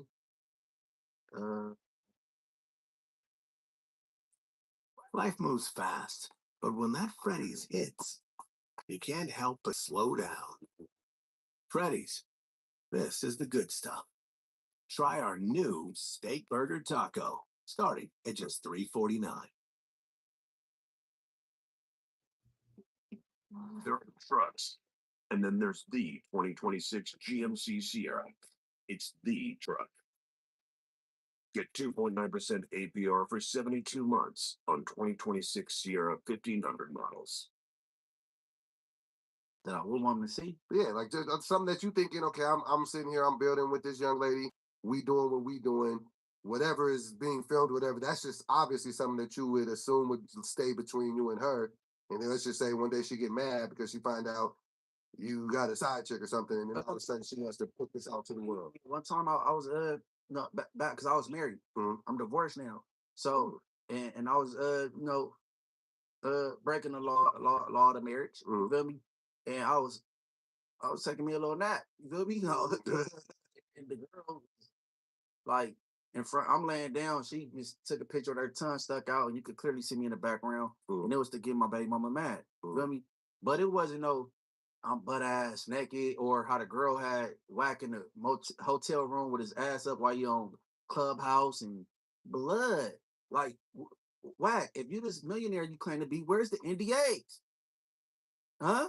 On Poirot, hey, cause something gotta change, man. You gotta start moving like a nigga with some millions, bro. If you really got them, right? No, I feel you, and I just think that sometimes, you know, we get just as human beings. Sometimes you get comfortable in your surroundings, and sometimes stuff can go left, and then all of a sudden, you know, they leaking text messages, or they leaking pictures, or they leaking video stuff that was probably just an intimate, regular moment before then, but now it could just be looked at crazy because Okay, so dope boy, you pulled over broad daylight and beat your bacon before. I've never done But that. you said regular. That's what I'm saying. Okay, I've never pulled over and I mean, and I've always been too big. I can't smash in no car. That's a lot. I'll be then kick that bitch into reverse and we be off a cliff. Hey, ain't nothing wrong with no car sex, but it was just I just have to tap on that shit. And then I'm saying, bro, if you're a true comedian, man, you ain't passing on no shit like that, bro. So what you saying is, so during a live show and no jumper, that better be a part of your set, bro. That gotta be a joke. It gotta be, bro. We'll see what happens, but you know, like what kind of pussy is that? Bomb is I can't wait to get to you. Hold on, matter of fact, just hop on FaceTime because I can't wait to. But you know, I can't wait till I pull all the way up and then get inside you. So I'm just go midway, pull over, beat my bacon, and then you know. But devil's advocate, there have been times I'm pretty sure this happened to you at some point in your life. You FaceTiming with a chick and y'all talking, and she might just let me see it. Like chicks do that. They be like, they want to see girls, like they be nasty, like you know what I'm saying. So that's not the most far-fetched thing of a woman being on the phone with you and wanting to see. I put it like this. I highly doubt Wack was just driving home and doing what he's doing. He was like, you know what? I'm gonna rub one of he owe you an explanation. I think he owe you an explanation more than anybody because you've been his biggest advocate in that no jumper building and outside. And when I say outside, I mean here. You know what I'm saying? I keep it consistent across the table. Right. So I believe he owe you an explanation. And I want to tell you thank you as well, because whenever we pod, you don't ever like go so hard on him when we're podcasting together to where it makes me feel like, oh damn, like so I do appreciate your, you know, journalistic integrity of that. Just knowing that okay, these guys are at least have somewhat of a relationship. Yeah, you don't go super hard as maybe you might go on like one of your solo video joints. I appreciate, you know, I do that shit on my own time, right? Right. But I mean, I'm curious to see what he says, or if he just, you know, don't. I feel like some level of explanation is needed. You got to say something. Like if we just being, you got to say something. You can't just if he can't laugh that off because like you caught red-handed. Yeah. Pause. Because he had this thing in his hand, but like you should be able to. You got to be able to laugh that off, bro. You got to be. And that's what I would be like. Sometimes you just got to just lean into the fight. Like, all right, I got caught.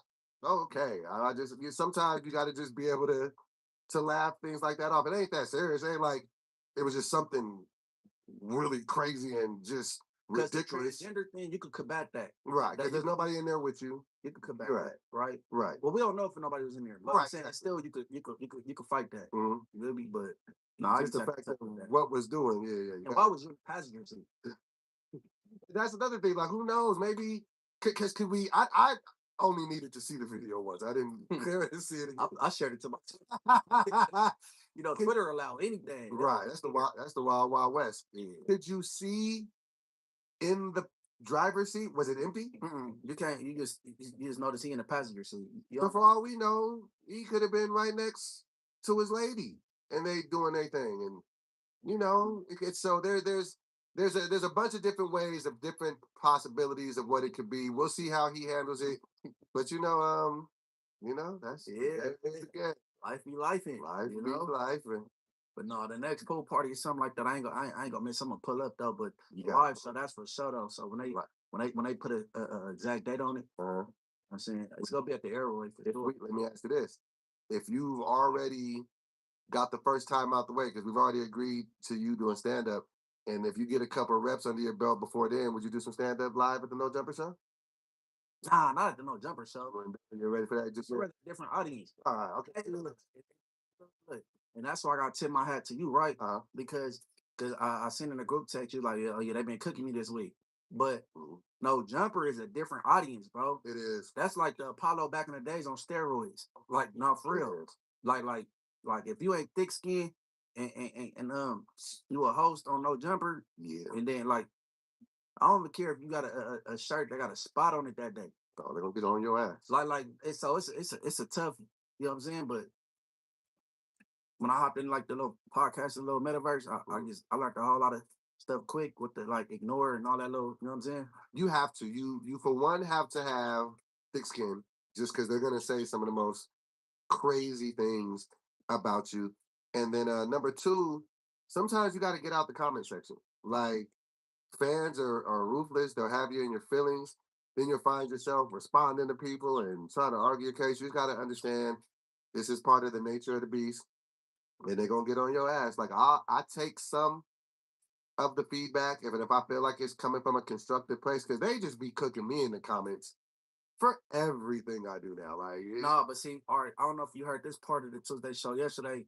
My theory was the No Jumper audience, they need a punching bag at all. Cause Flacco was that at first. Flacco was the stanky dude, and they talk about his stutter, and they attacked him for everything. And then it switched off between him and Lush. And then Ricky come along. Ricky was it. Right. Then Ricky get up out that seat and they set you in that seat. I think it's just like they just need somebody to. That's just how the audience moves. You know what I'm saying? And I see that, and it's just like, I know I could be like a very loaded, gun in that sense of there's a lot, person can say about it. Like, you know what I'm saying? I done came in, I done got a tattoo, I done called Spody out to a fight. I got ridiculous takes. When your home feels clean and healthy, The people inside clean and happy too. We make junk disappear. All you have to do is point. or 1-800-GOT-JUNK, or visit 1-800-GOT-JUNK.com. Old Spice Jonas. Guess I've always been a gentleman. TJ? Son, what's going on in there? Be out in a few hours. Hey. All right, scratch civilian, scratch gangbanger. Right. A man is a man, right? So you gave your explanation to why you woke up on demon time that morning. You hit the group text on that, and you asked her fave, right? Right. So when I hear Wax say how big this dude hood is and all, that don't mean nothing, bro. That don't mean nothing as like you didn't disrespect this community or nothing like that. So that don't matter. Like even if it was like bro, that don't matter, bro. You know what I'm saying? Like you didn't disrespect his cripping, his community. None of that. No, nor even him as a man. Like I just said that, hey, I didn't like that. And like, you're a girl dad. Like, you know what I'm saying? Like if you feel like somebody say something to you and it made you look away in front of your kid, like you would feel away. Like, even like my daughter, like, my daughter's, she's a straight A student. She's like, no, dad, just debate him with your words. And I'm like, no, your daddy want to be ignorant. This is how I want to settle this. And it's still cool because it's not no overlining big issue. But like you said, we standing on man principles. It's not me against his gang. It's not me against his homies. I don't want the back fade with his friends.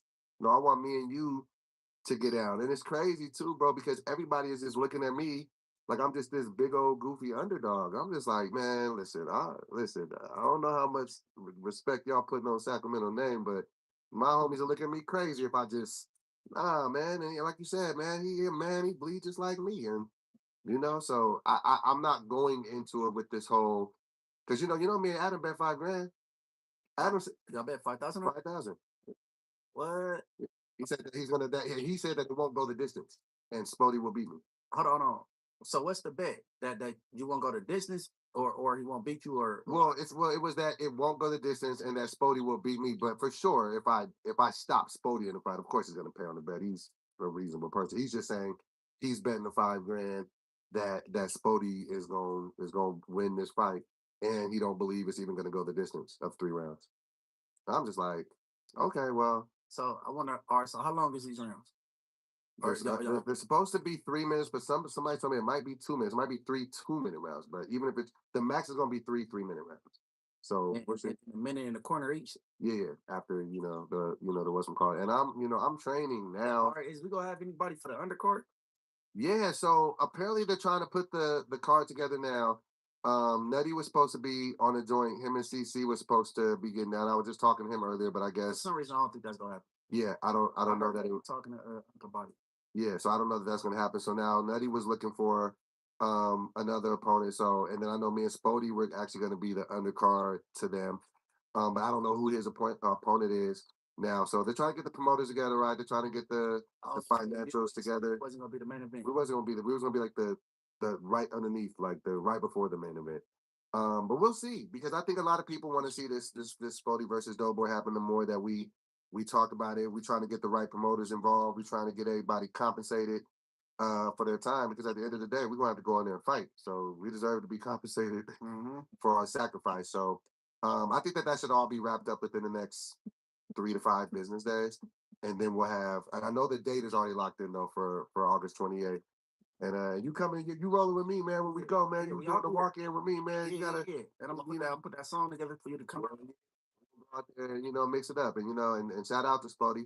But we're gonna get that out the way one time. I don't think Spuddy will agree to what Wax said, bro. Spuddy, he his own man, you know what I'm saying? Right. So Spuddy know the deal. And then I think this is good for the culture. You have some words. You know what I'm saying? Y'all ain't gotta harbor bad energy. Y'all don't get it out the way and capitalize off of it.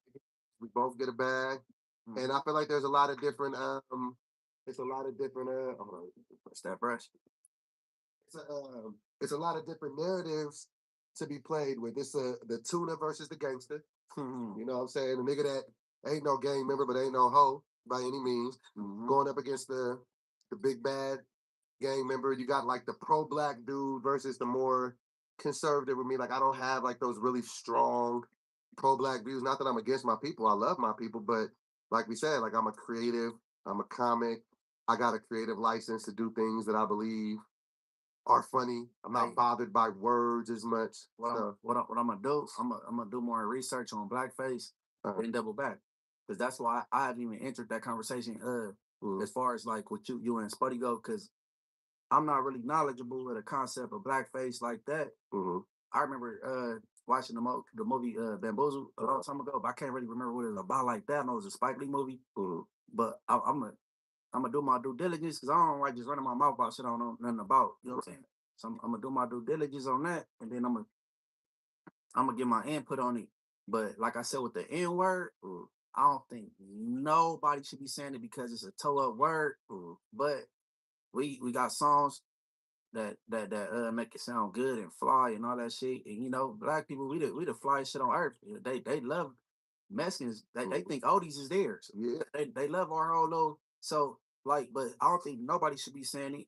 But But so let me ask you that. Let me give you a little kickback on that. Why, as we've transformed the word from what it used to be, and it used to be a very derogatory term. It used to be, something to isolate a group of people and disrespect them and disregard them.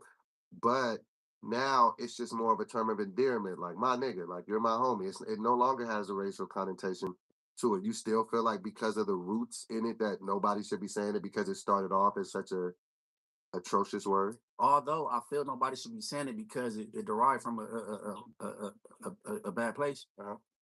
I say it, and I ain't gonna lie, I ain't about to stop. You know what I'm saying? But I really don't want to hear a certain demographic say it. You feel me? But what I do say, because I got Mexicans from my hood that grew up around us, and to me they black, and if they say it, I'm not tripping. Right. That's how I feel. But you know, that's why it's like a slippery slope with that. Like, and then it depend on, you can talk to 5 different people, they all gonna feel differently about it. Right. You also feel like Paul Wall should be able to say it. Yeah, Paul Walker. Paul Walker. I think Paul Walker should be able to say it, but I don't think Les should. No, for real. Les shouldn't be saying NIGDA at all. You know, why? But I would feel like He identifies Rasa. You feel me? Mhm. If Les go to the county jail, he gonna run with he from a tagger gang. You feel me? They fall up under the Mexicans. And you know, when we go to jail, we at war with the Mexicans. So Les, if you go to jail, you gonna be running with the Mexicans, and if the riot crack off, you gonna be up against us. You can't use that word. Because of how it goes. Okay. That's just how I feel. But I'm telling you, everybody feel differently about it. You feel me? Somebody else might be like, man, what? Les grew up in battle rap. He one of us. He beige. That's kind of how I look at it. I kind of feel like he's kind of got it grandfathered in because not for nothing, Lush is really like a icon, like in the battle rap scene and all things kind of urban. And he's probably got 25 years in this game of just solidified.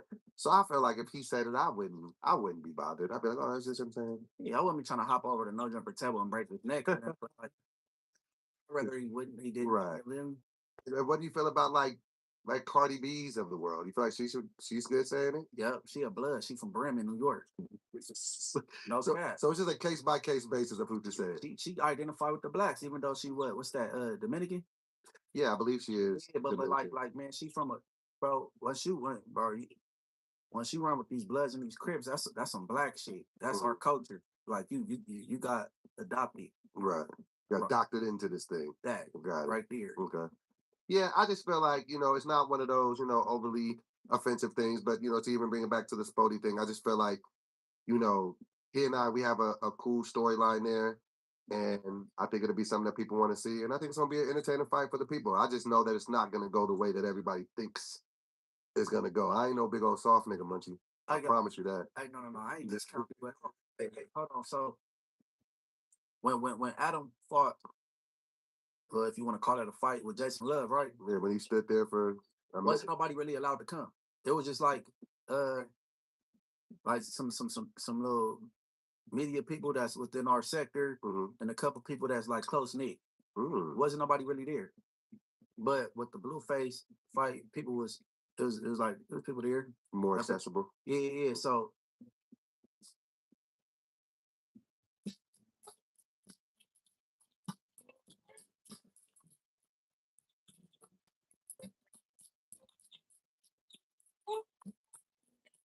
cowboy music, for real.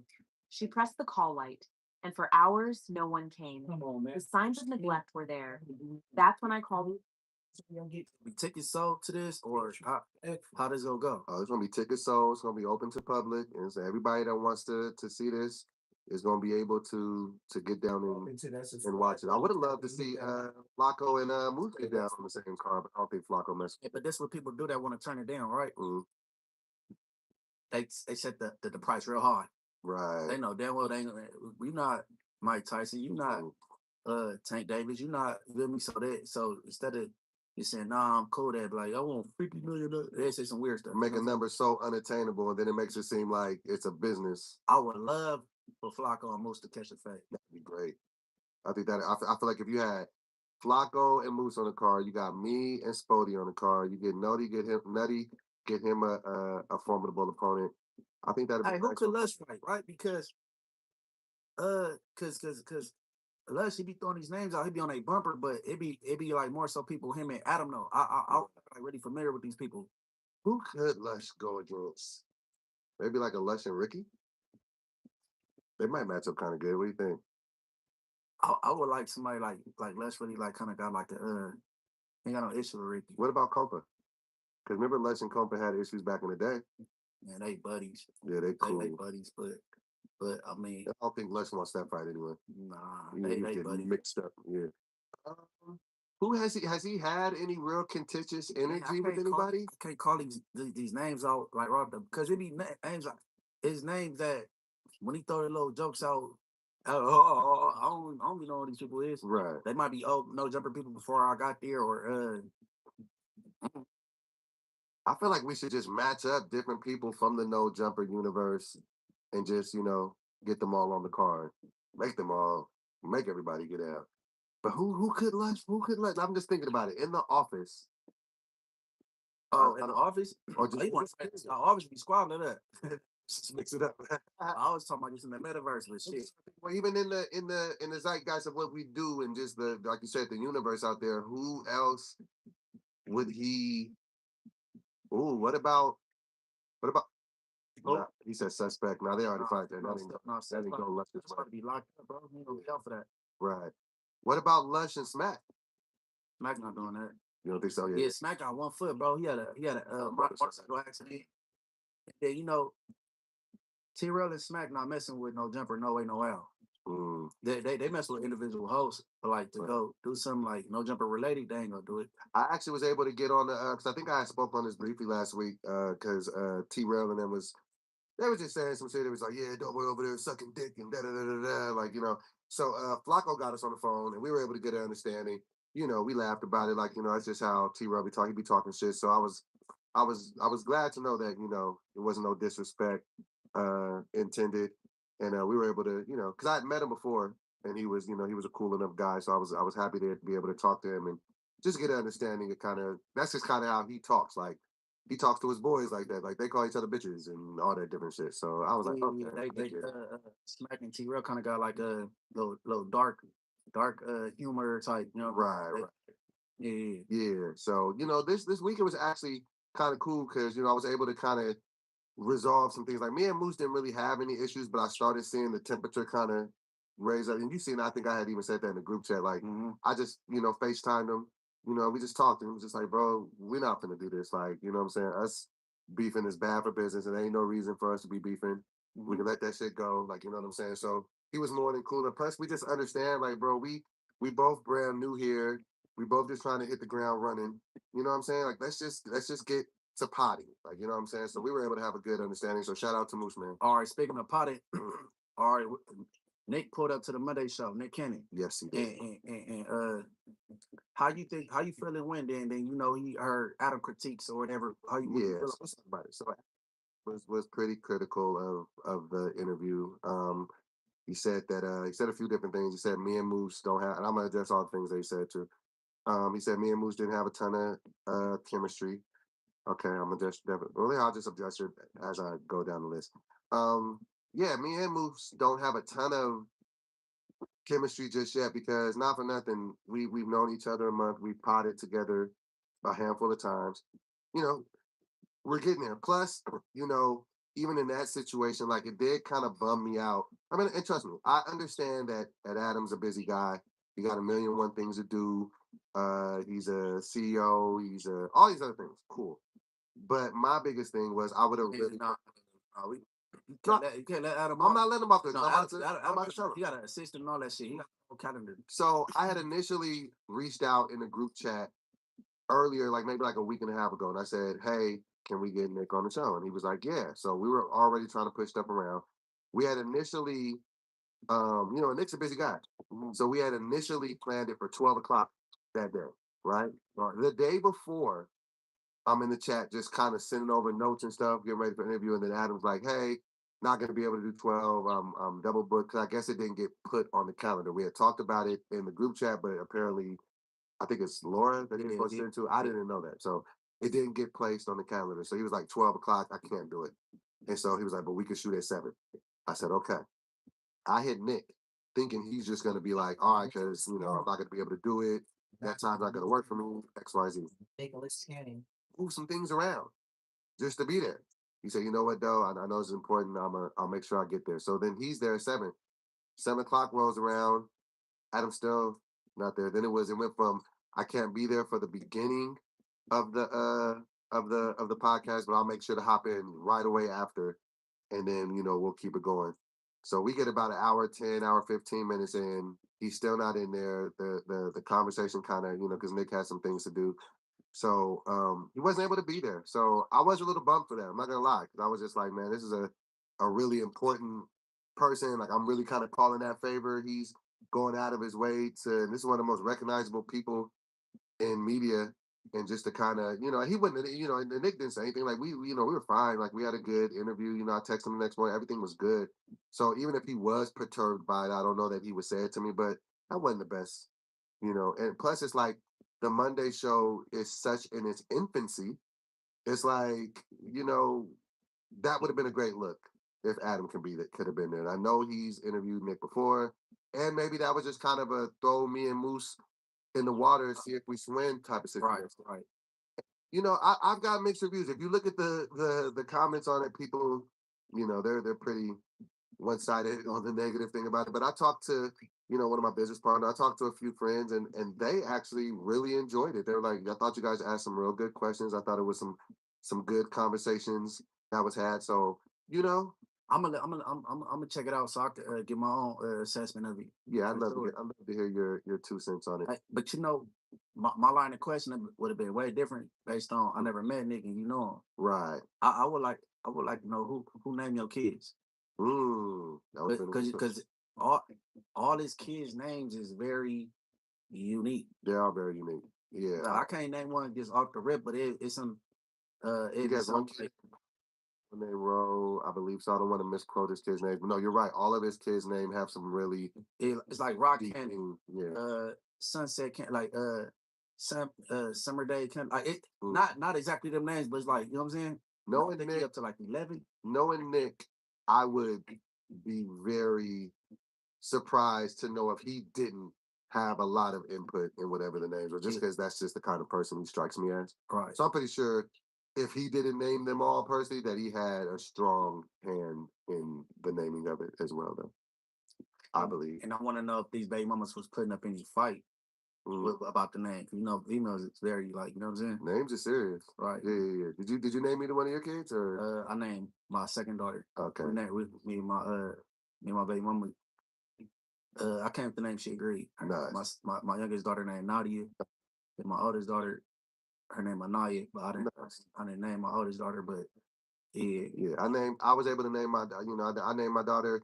And we gave her middle name as her mom's first name.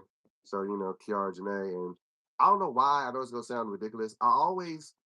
I said if I had more kids, I wanted to have all my kids' names start with a K, just because I like the letter K, just the way it phonetically looks and the way you can write it, like.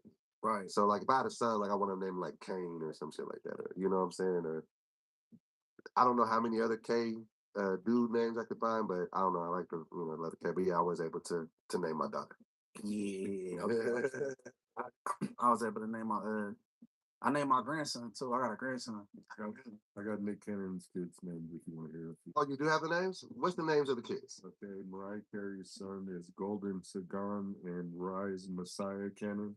Then he's got a daughter, Powerful Queen Cannon, Brittany Bell Cannon, Zion Mixlid.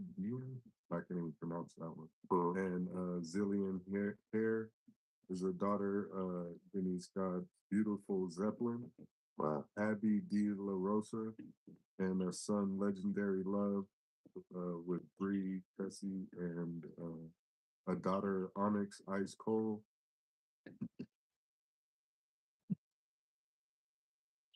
It's time to begin our family quest. Now, it's time to begin our family quest at Universal Orlando Resort. Edgar Allan, was it Dina? Going up like ass bison.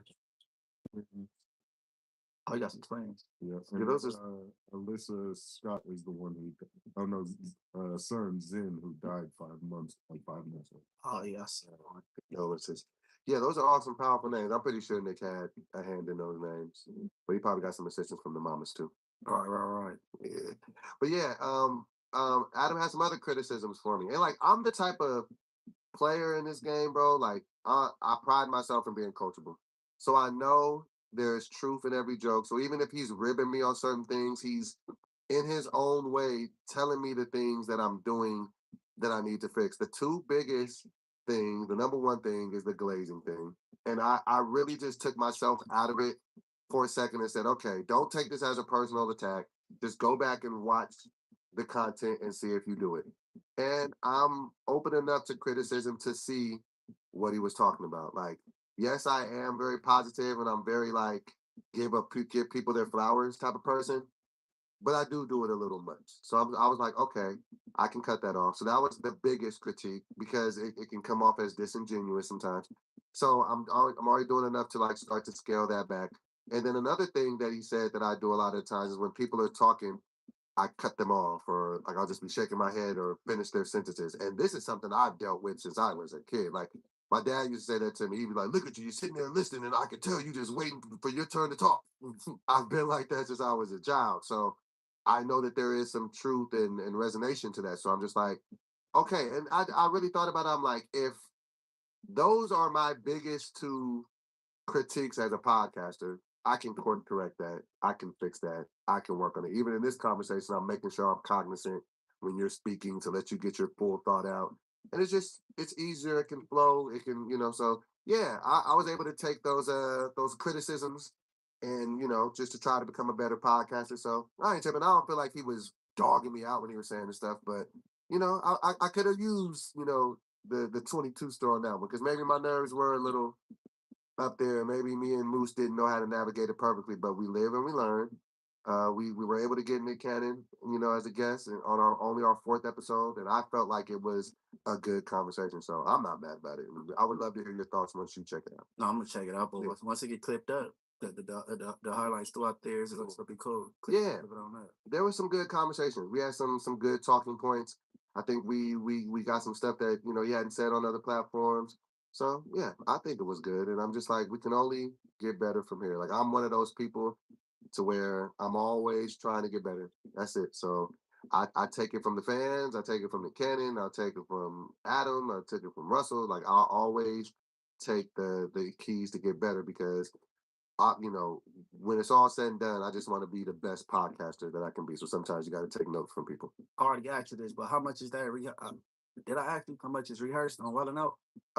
Thinking about that, but I can run over again. It's not really rehearsed, but it's not as like improv as improv as people might think. Like we do have a general idea, like before the episode goes, like who the teams are, what the games are going to be played. But the wild card in it is that could change 2 minutes before they say action and be like, you know what, skip that game. We're not doing Let Me Holla. We're actually going to be doing Goddamn. And everybody got to have a joke for that. So you have to have the skill set and the muscle to know how to, pivot there, especially like with the rapping and stuff. A lot of times you don't know what the other person is going to rap to you and you want to be able to rebuttal them. So if they say something to you, you want to flip what they just said and hit them back. So I would say it's about 75-25, but it's 75 improv, but then there's that 25 that you do get a little small preparation going into it. Okay, what's up girl name? What's the white girl name? Justina Valentine. She cold. She's dope. And she be freestyling like she's one of the nicest I've seen off the dome. She's really good at it. She can freestyle her ass off. This is funny as well. Yeah, both. Yeah, and you coming to the show on Saturday, right? You coming out to the Wild 'N Out show, right? You gotta come pull up. Yeah, I'm pulling up. Yeah, it's gonna be a good time. We're gonna be kicking off a tour. We're doing it for Netflix. So it's a lot of good, exciting things. We're gonna be going into production for the other show I told you about, the court show. So it's a lot of good, fun things on the horizon. Oh yeah, no. You got a whole agenda. Right.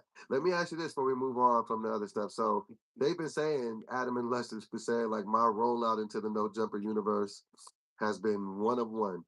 Do you feel like I'll be able to win the fans and get them in my favor at some point, or do you just feel like I'm just gonna be this eternal punching bag in the comments until we get somebody new? Little on a hillside, and they all just the same. Visit your Volkswagen dealer today and get 1.9% APR or $3,500 customer bonus on a new 2026 Atlas.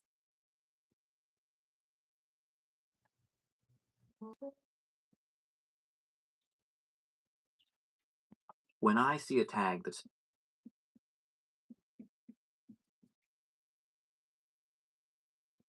says 100% wool, I rarely think about what goes into creating the materials used in a suit jacket or a coat. As I learn more about fabrics and the names behind the labels, Bottoli stands out amongst the others as one of the oldest wool mills that is still family owned and entirely vertically integrated.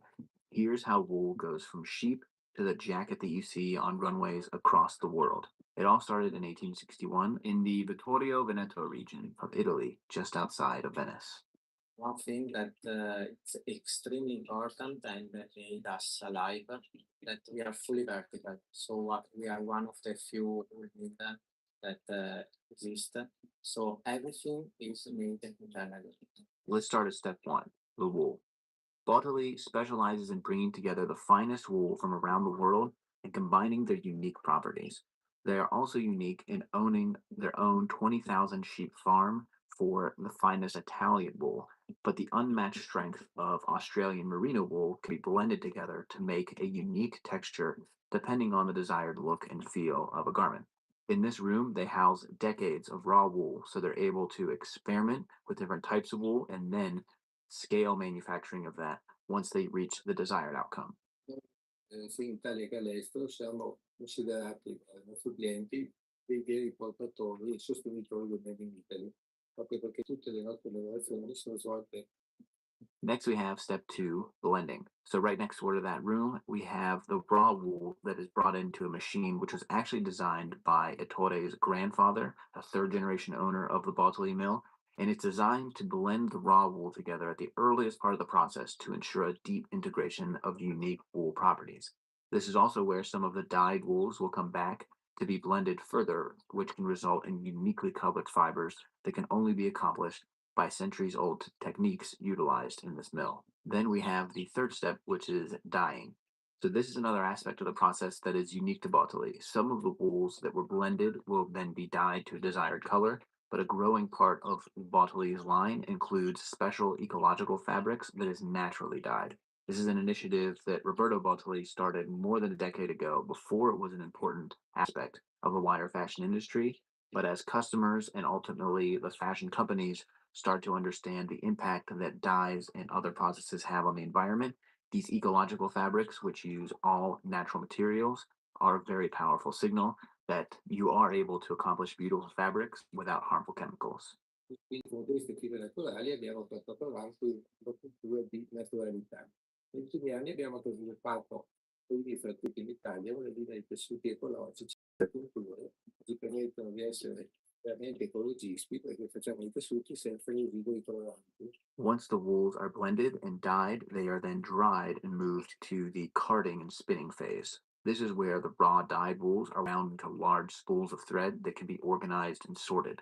The spools will then be inserted into these massive machines, which will then take the spools and then, based on a pattern developed by Bottoli, will warp the threads in parallel to a beam, which brings the threads together in a much finer technique before moving to the weave process. And this is step 6. So weaving takes the warped threads and intricately weaves them together, bringing the wools, the dyed yarns, and the speckled flourishes, but all of the patterns all come to life in this stage. And these machines have been operated in the factory for generations, and the expertise to operate them takes decades to master. And these are machines that also have had design aspects done by the Bottoli family. And the final step is finishing. In this room, every square inch that is made in the factory is checked and marked by Bottoli's team of quality assurance specialists that have a special eye for catching any inconsistencies in patterns and fabrics. And because the mill is vertically integrated, if they find a flaw coming up repeatedly in the finished fabrics, they can immediately identify the problem in the chain and fix it very quickly. The fabric is then boxed up and shipped around the world to manufacturers of the finest luxury garments across Europe and Asia. And the next time you see these patterns will be on the runways of major fashion shows around the world. And Bottoli started to use the mill in the late 1800s and has added to the building over the years. But seeing some of the original equipment used in the mills and even patterns that were first created by the first and second generation of Bottoli men is absolutely incredible. So you have it, gents. Hope you learned a lot about the woolen process, and a big thank you to the Bottoli family for showing us around their factory and showing the true passion that Roberto has as a fourth generation wool maker and Ettore, his son, has as a fifth generation wool maker. I will hope you check out their stuff. I'm going to have some really cool things coming up on the channel featuring theirs very soon from their new collab. Well, next time, gents, we have to go.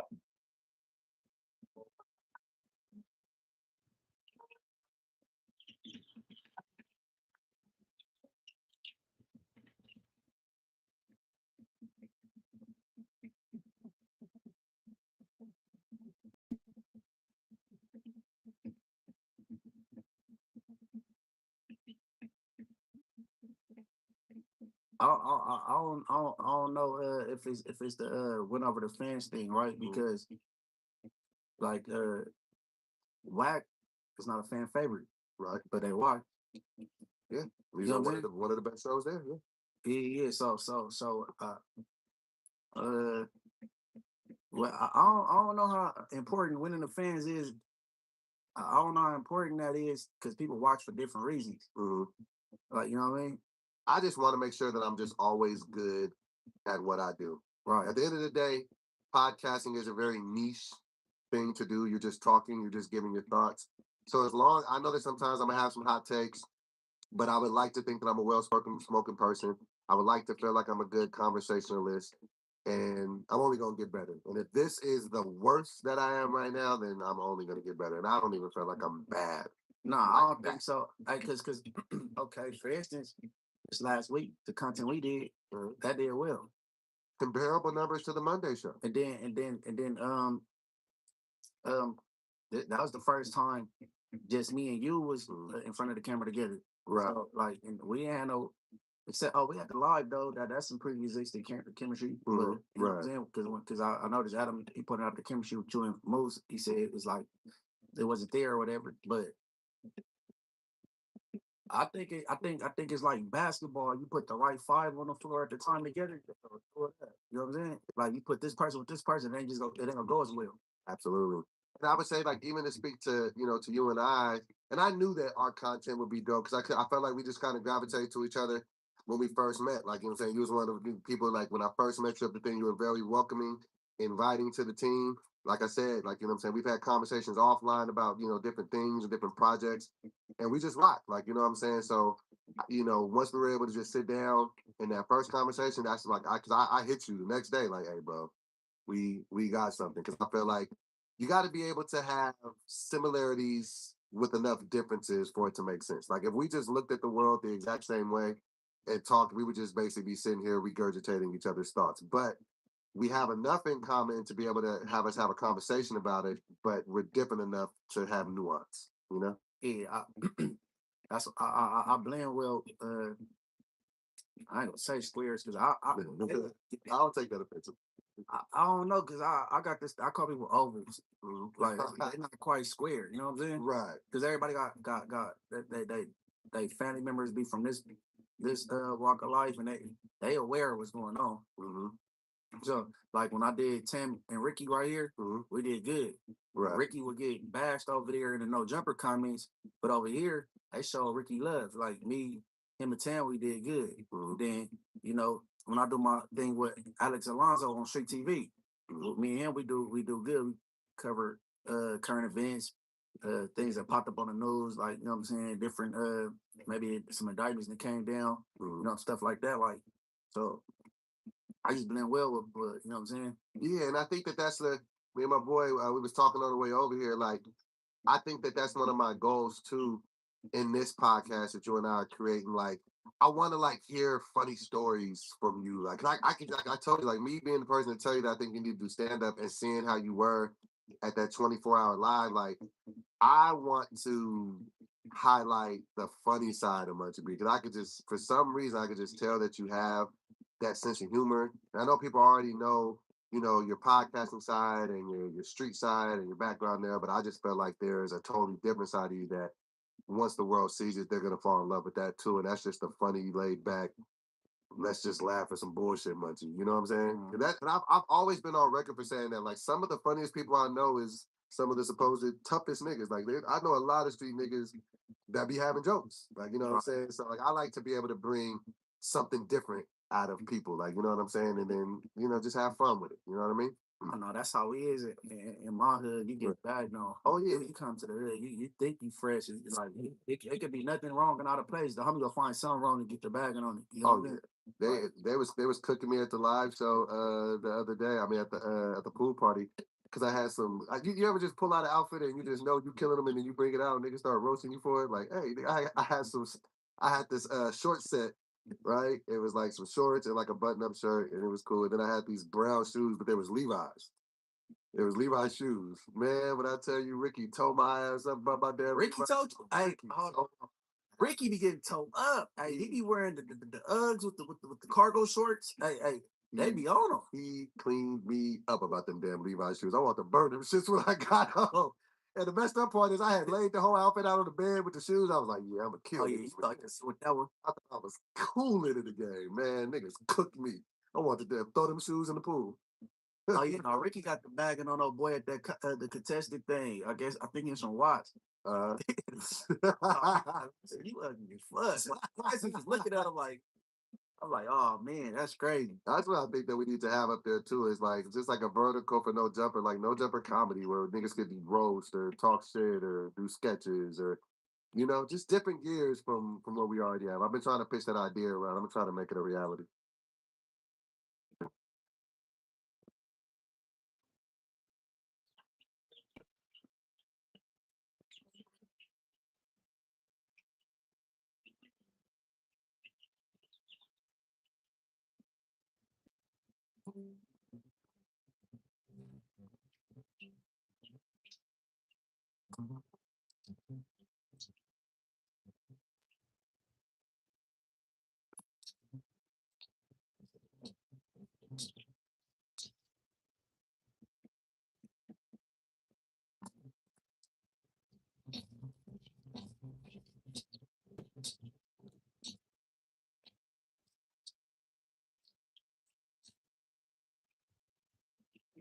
I no shit. You've been pitching other endeavors and putting it in place. So Trying to, man.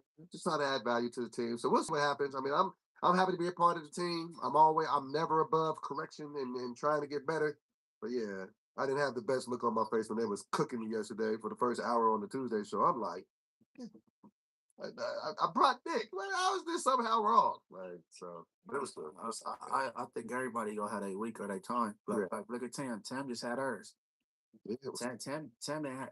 This is Tam time. She's gonna have her. It gotta come with everybody. At some point, everybody will get it. And Tam, this last 2 weeks being hers is her outlandish outlooks on things. You know what I'm saying? Right, about the black man and I heard bits and pieces. I want to slick my baby hairs and some crazy. I said, oh, he was like, I can't be everything to everybody. I just look cute and got nice outfits. I was just like, see. Hey, look, bro. If you don't want to do like, if you just want to have outfits and just look cute, you gotta have pussy gymnastics down pat. Yeah, you got like you got to get bullied around the bedroom. Mm-hmm. Like if you just, I guess if you just want to be cute and that's it. Yeah, we're gonna do a sip of paint. I'm gonna sip this liquor. I'm gonna nut on your face. Sip it. We're gonna do a little sip of paint. Sip it paint. Man. It's gonna go up because you just can't be cute. Yeah, that's it. Gotta be more than just the outfits and like a little bit more. But and at the same time, I'm pretty sure she would want a man that's gonna bring more than just looks and a car or something. Like, you know what I mean? The only people that get away with looks and having the only people that get away with personality and cute outfits are babies. That's it. As you become an adult, you just don't get a pass for that. Yeah, and like I have a theory too about that. It's just like if that's all you is fine, that's gonna get old real quick. For real. Like at some point there has to be some substance. You gotta be helping me in this world. Like I feel like we should all be using each other. You should be using me for shit. I should be using you for shit. But not like in a negative way. Like, you know what I'm saying? Like there should be a transfer of things that we're both getting out of this relationship. And if your sole claim to fame is just that you look good, that probably wouldn't work for me because beauty fades. Like what happens, when that's if that's the only conversation starter is that you pretty, that's like there's not a lot of depth there, Yeah, I mean, like I ain't gonna say have my way because it's a few I've never checked off the list that I was seeking after, but I didn't have my way thus far, and I ain't just clicking my heels because you just some bad picture or whatever. Yes, I'm not doing that. Like, and you gotta understand, like me coming up in the game, I was always a fat nigga. So like the pretty girls just always shit on the fat niggas. So I had to maneuver real early. If I was gonna get a pretty chick, I was gonna have to be coming with something more than just a regular nigga. I ain't got abs. I gotta have a personality. I ain't got muscles. I gotta have the conversation. I want to tell you this. This is a slight pivot, but in the same ballpark. So you remember the 24-hour stream? And I could even call her if you think I'm lying. I want to ask your true advice on this. So you remember Breezy Blanco, right? Right. And you know Breezy she is just everybody. You heard what we was talking about when we was on the thing. Like I done missed 3 dates with her. Like, you know what I'm saying? But she's somebody that I've been into for a while. Not only is she the homie, but I've always thought she was super dope and I would absolutely date Breezy, right? Right. Listen to what happened in a strange twist of fate. Tell me if you think I might be dealing with a soulmate. Yesterday, I don't know if I'm pretty sure you follow me on the gram, but yesterday I got a tattoo on my neck. I got a black rose, right? The reason why I got a black rose because I had a day job up until yesterday, and it would just had come the time. It was like, okay, this day job is over with, right? So no more day job for me. And I kind of just once that happened, I was just like, you know what? That's my last day job. I'm going fully committed into just being 100% content and just doing what I love for a living. And I'm gonna make sure that it ends the way that I want it to end with me being a multimillionaire, all that good stuff, blah, blah, blah. I want to read you the meaning of what the black rose means and why I got it on my neck. You know what I mean? I know what it means. I was about to get this time back, but go ahead, read it. So I'm gonna read it just so yeah. So it said black roses symbolize a range of complex emotions, balancing themes of death, mourning, and the end of a relationship with positive meanings like deep love, mystery, and new beginnings. Often used to represent profound change, they also signify strength, resilience, and personal transformation after overcoming significant challenges. So I get this yesterday.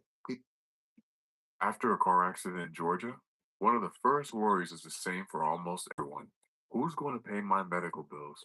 The good news is, the emergency room must treat you right away, even if you don't have health insurance. Getting care is always the priority. After that, the question becomes, who pays? In Georgia, it may be your health insurance, MedPay from your auto policy, or the at-fault driver's insurance once liability is proven.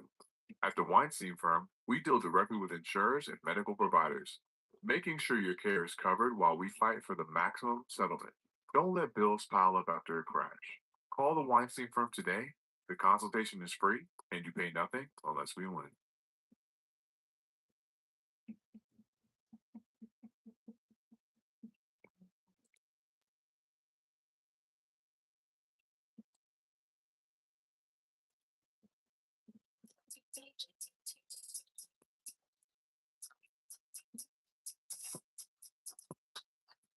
Keep this much, you're not gonna believe this.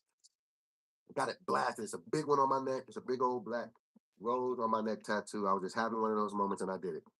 I get on Instagram today and I see Breezy Blanco and she has a video. She has the exact same tattoo that she just got it yesterday in the exact same place on the left side of her neck. On a day after you got it. No, the same day. But she didn't know I was getting mine and I didn't know she was getting hers. You wasn't on Instagram getting I was on Instagram. I put it up like as a post, but I wasn't like live or anything. But she didn't see it. And she was getting her own tattoo. She just happened to post hers today. So I FaceTime her. I'm like, Breezy, are you fucking with me right now? Like, you got the same tattoo as me? She's like, what you talking about? And I like, she was like, shut the fuck up. We got the same tattoo in the same place on the same day. I think she might be the one. What you think? Hey, how ironic was that? Because how do you even explain that? Yeah, that might be a song. Because I remember you heard me shooting my shot that day, and you was getting in the middle of it like nobody want to hear this shit. No, you were shooting your shot from the free throw line. Yeah, I was shooting from the logo. That might. How else can you explain us getting it the same day, the same tattoo, on the same place? I'm like, what she said? She was just kind of taken aback. I was talking to her right before you got here, so yeah. Hold on, should I hit her and ask her if she thinks she's my soulmate? I think that she knows that she is. Go ahead. Let me see what she says. Hold on a second. Make sure you put it close to the mic. I got you. Hold on a second. Breezy Blanco. She was on the first 24-hour stream that went missing. But, you know, we gonna make it up one of these weeks. We need to do another one of those too. Sooner than later. Come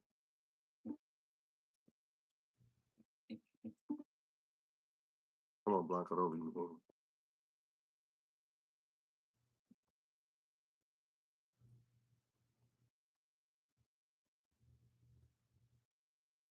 Shit don't pick How us many up. in here? D?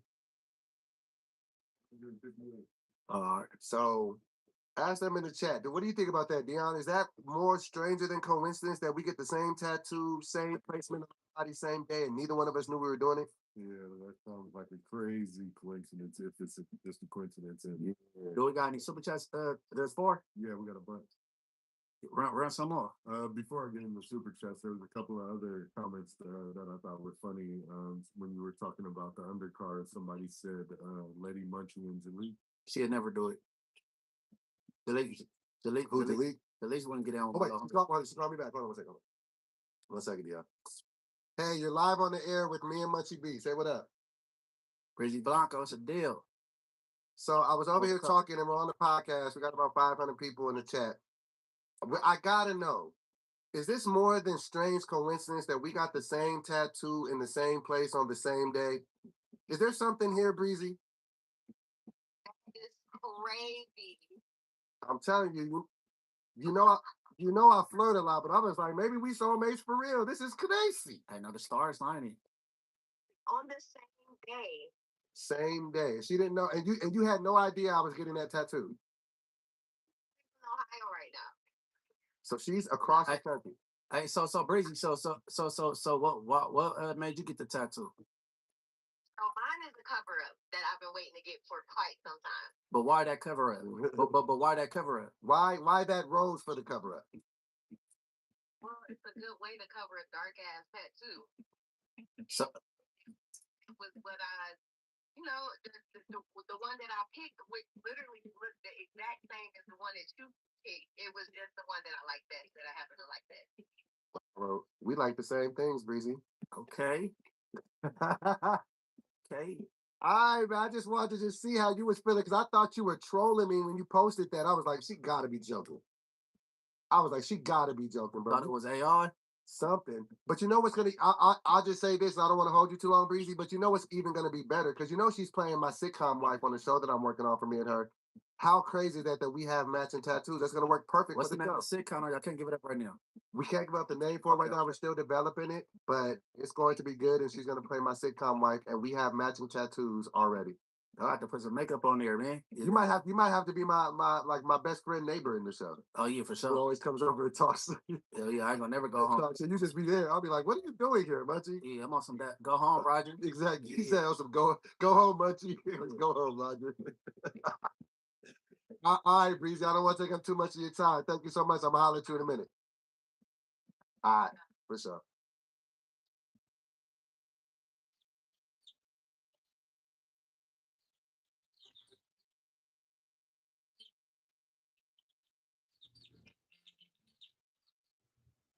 We thought they were safe until we saw the signs. Unanswered calls, forgotten moments. It shouldn't happen here in Georgia.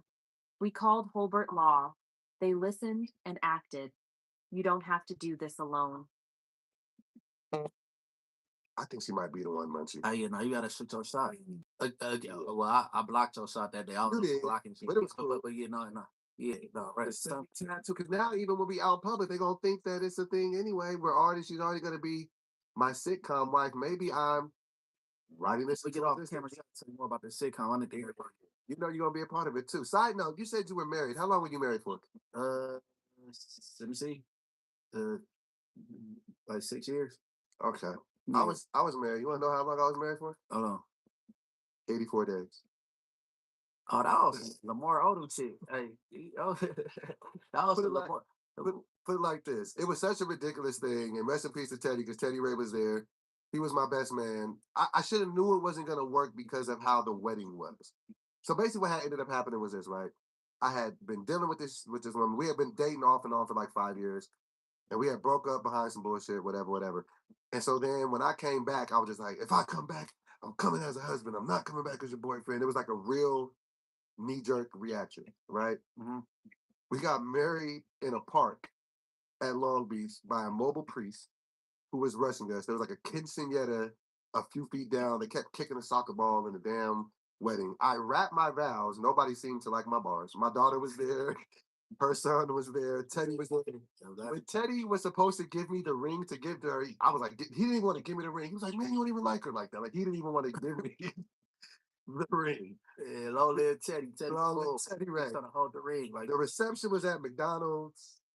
We had a big old thing at Amsterdam at the house later, and then we had like a reception like a week later, and it was at the season premiere of Power because Power was a big show that day. We didn't even make it to the season finale. By the time season finale came, once I got into the marriage, outside of it being like probably like a really rushed decision that I probably didn't think hey, about. the ceremony ain't got nothing to do with it lasting 84 days, bro. And I had Team Jordans on and some cargo shorts. I think if I would have maybe got married in some real Jordans, I would have had more success. I think it's with the Vegas.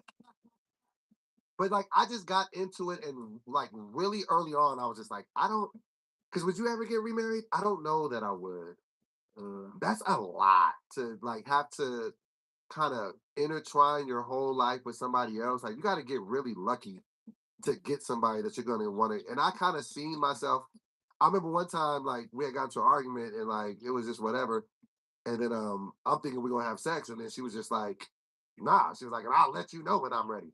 And I was just remember just being like, oh, that's how married life is. My wife telling me, oh, that's so funny. No. I was just talking to Tim, and I told her because I put the channel I was building, Victoria's Secret, is just catered to females, interviewing females. I'm gonna get back on with that, bro. So y'all bear with me, right? I like that. But I told Tim, I'm gonna give some game to the females, bro. Sex is not a punishment. That is dumbest shit ever. I don't care if y'all like y'all beefing and y'all been on and off talking for a couple of weeks.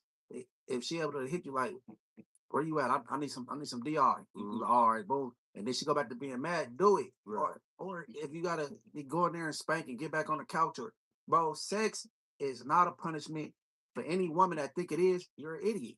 Because unless you just know it's over like that, but sex is not a punishment, bro. Nigga, you'll never let your nigga be out here. You gotta be fucking fed. Fucking fed. You gotta empty the tank down there, leave the house empty, and have a full stomach. Cause nigga, and that's it. Word to Tim. You ain't gotta know how to twerk, cause most of these bitches don't know how to dance. If you got ass and you just like move, it's gonna bounce. That's all that matter, bro. Most of these bitches don't know how to dance. Yo, slick your hair. What? Everybody getting the weed. All these bitches putting on. I don't like wigs, but they putting on these wigs and shit. Somebody slick your hair. What are you talking about? Like cooking? Who like? She said, I don't want to have to smile. Yo, man's supposed to make you smile. That's what she don't want to have to smile? That's what she said, bro. You supposed to smile on accident. Like, what Tam got going on, man? A day without laughter is a day wasted. Right. Bro, I even shared it to my story. She said, I ain't waking up to the nigga good morning. Well, you sound like a celly, because I've been in prison. You sound like a celly, because I ain't telling the nigga good morning either, but that's a man. Right. But, but I love Tam. No, she just have to get a digital DP. You feel me? Digital DP. I love it. No, I don't know that I'm ever gonna get married again, just because I don't know, man. It's just late in the game for me. I'm 46. I mean, if I run into a woman and I'm just like floored uncontrollably, and I think that it could go a certain type of way, then maybe. But I'm just so into myself right now and just trying to get this career wherever it needs to go. And I'm kind of like being very, very unapologetically selfish until I get there. I don't know how long it's going to take me to proverbially get wherever there is.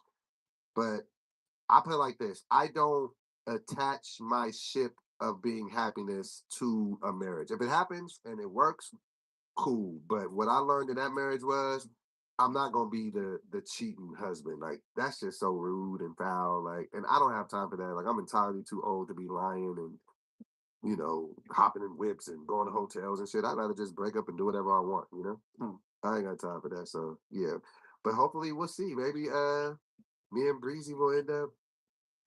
They say higher education is outdated, irrelevant. We say don't settle for the status quo. At Grand Canyon University, we shatter it. We lead with a pioneering spirit in classrooms that are incubators for bold ideas. You want opportunity. You want purpose. A chance to lead and serve in meaningful ways. This is purpose-driven education. Take action. Find your purpose at Grand Canyon University. Visit gcu.edu.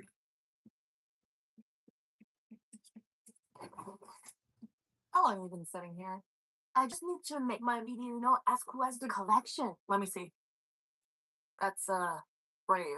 You know what? You're so helpful sometimes. What about Subway meets Forest? I like that. Maybe like Remo? Yeah, like panther, lion, tigers. I need something urban. Taxis, street signs? What about like a pretty texture, like ripping from a newspaper? I have an idea. I should come from the middle of the jungle. Like this. Yes. That's the one. That's sick.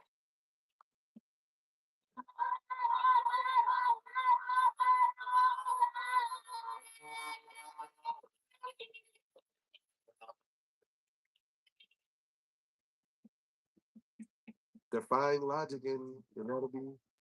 Now I ain't gonna lie, I was thrown off seeing her with the same tattoo. So we gonna definitely see what's up. Oh, Hey, hold on. Read off them comments. Oh, yeah. Then a few super checks after them comments. You saw I got you. You probably lost it then. Nah, it was somebody was saying The lineup said- delete and Lady Muncie. What was you saying? Oh yeah. Jalika and Lady Muncie will never happen. Shit, Jalika. Who wouldn't do it? You don't think Jalika do it? Of course not. I mean, Jalika's a swallowing. Of course not. You think she'll get out? No. She won't do it. She won't. She got too many videos on the internet getting dragged. If that's what she working with, she don't stand a chance. She ain't go in there and get embarrassed like that. My little homegirl's a squabbler. I want to believe that Jalika can handle her own. I would love to bet you that 5,000. It's an easy payday for you. That would be easy. You don't think if you put that on the line, you think she'd turn it down? If the bag was right, I don't think she's turning down the right amount of money. Hey, call her and let her see if she would have gone undercard. My little homegirl already live out there in Vegas. She now. Okay, so we might have to get Jalika. My little homegirl, she only got a train. What about like Jalika? I was gonna say like a Jalika versus a Krishan, but that's horrible. You think Krishan is here? Krishan would devour that girl. Over Jalika? Sheesh. Like Krishan, bro. Krishan. I think I'm Team Jalika on that one. I bet. I might have to pick. Okay, because I know like she's from a dangerous place, man, and she's popping her shit. Like I think she'll get off where she's mad at.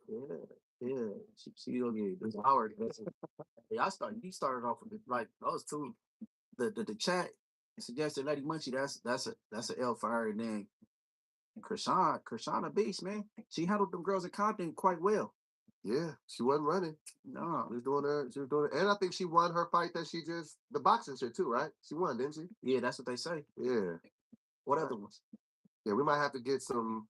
What about Jalika and Tam?